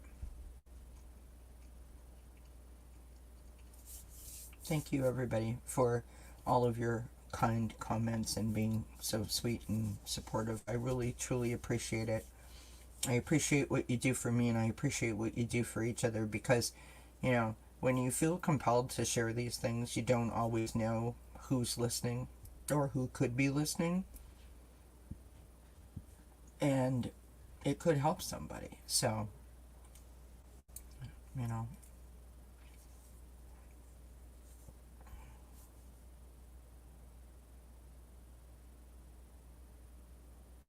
I like to think that it is AA, definitely. And if nothing else, just to know that other people have gone through stuff, and like, you see me, I'm okay, I'm fine, right? I'm good.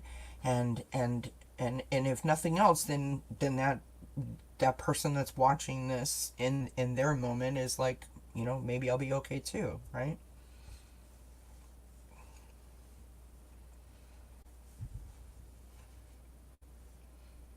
I mean, that's the best that we can hope for, right? That is the best that we can hope for.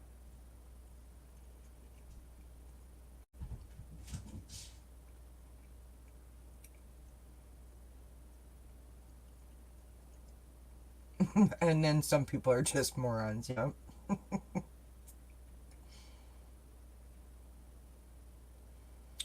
True that.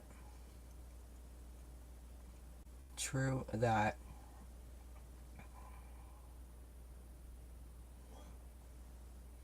I just think that I want to share this with you guys, because you guys might. I hope that you find this funny, right? Like, this is a good way to sort of like lighten the moment, lighten the mood. Or I don't know. Maybe I shouldn't share this. Oh, okay, I'll share it. I mean, do you guys want me to share this? Because I think it's cute. Let me know.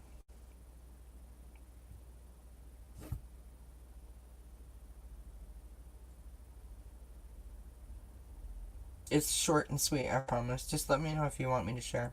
Thank you, AA. I appreciate you. Thank you, JR. Appreciate you, my friend. So tonight, for those of you that watched my reading from this morning,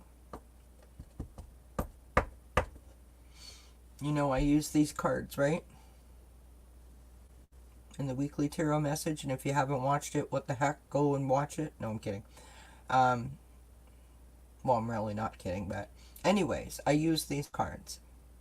When I sat down tonight, sitting here at this seat, I was getting ready, and I was like doing stuff, and I was kind of cold, so I went and I closed the patio door just a little bit, right? And when I came and sat down, I noticed that this card was on the floor.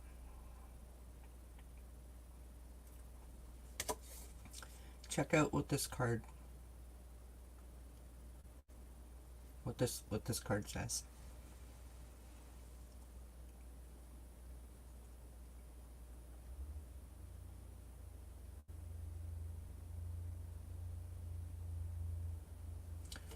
And I picked it up and I was like, oh, okay, whatever. And I was just sitting here, you know, saying what I was saying. And saying that I hope that it helps. I hope that, for whoever needs it. And it just popped in my head about that card. And I was like, oh my God, position of power. And it's not my power. I don't mean that. My power. I mean, this is the power. Like, this is where spirit's traveling from, right? And I'm like, oh my God.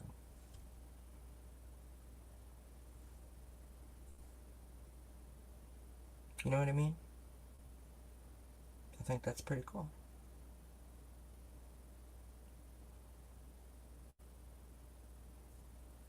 So I thought I'd share. All right, so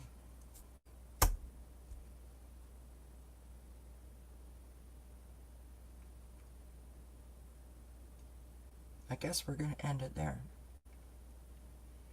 On that positive note, in my position of power.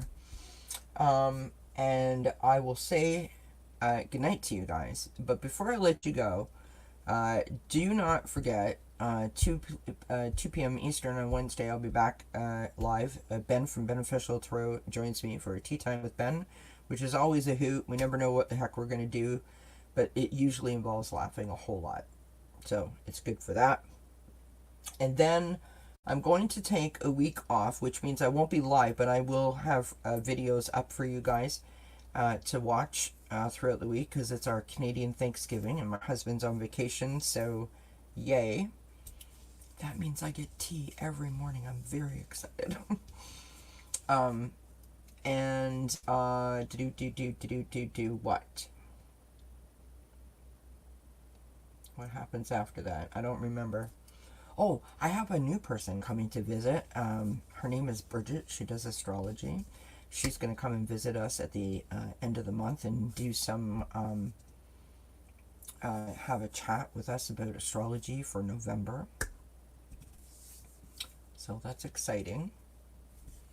And then, of course, we have our 3rd year celebration that'll be happening. So that's exciting.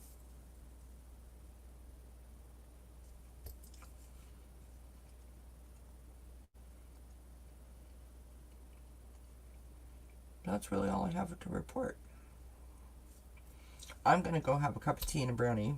We made brownies last night, so I'm going to go have a brownie and a cup of tea. And then I'm going to go to sleep because I have to be up at 6 o'clock in the morning to get the animals up and fed and make the coffee. I like to be the person that does all that in the morning and get everybody going. And I am not a happy camper if I don't get any sleep. So, I will say goodnight. Thank you so much, you guys, for being here. Thank you for listening, and for allowing me to share my story. Thank you to everybody who got a reading. I'm so appreciative and so grateful for all of your love and your support and your kindness. You guys are the bestest. Oh, thank you, Gypsy JJ. Thank you, JR. So, from me to you, lots of love, lots of blessings. Truly, you guys are the best. And I really, really, really, really am very grateful for all of your support. So, thank you so much, and I will see you when I see you next. Okay? Bye for now. Thank you, Isadora. Thanks, everybody. Night.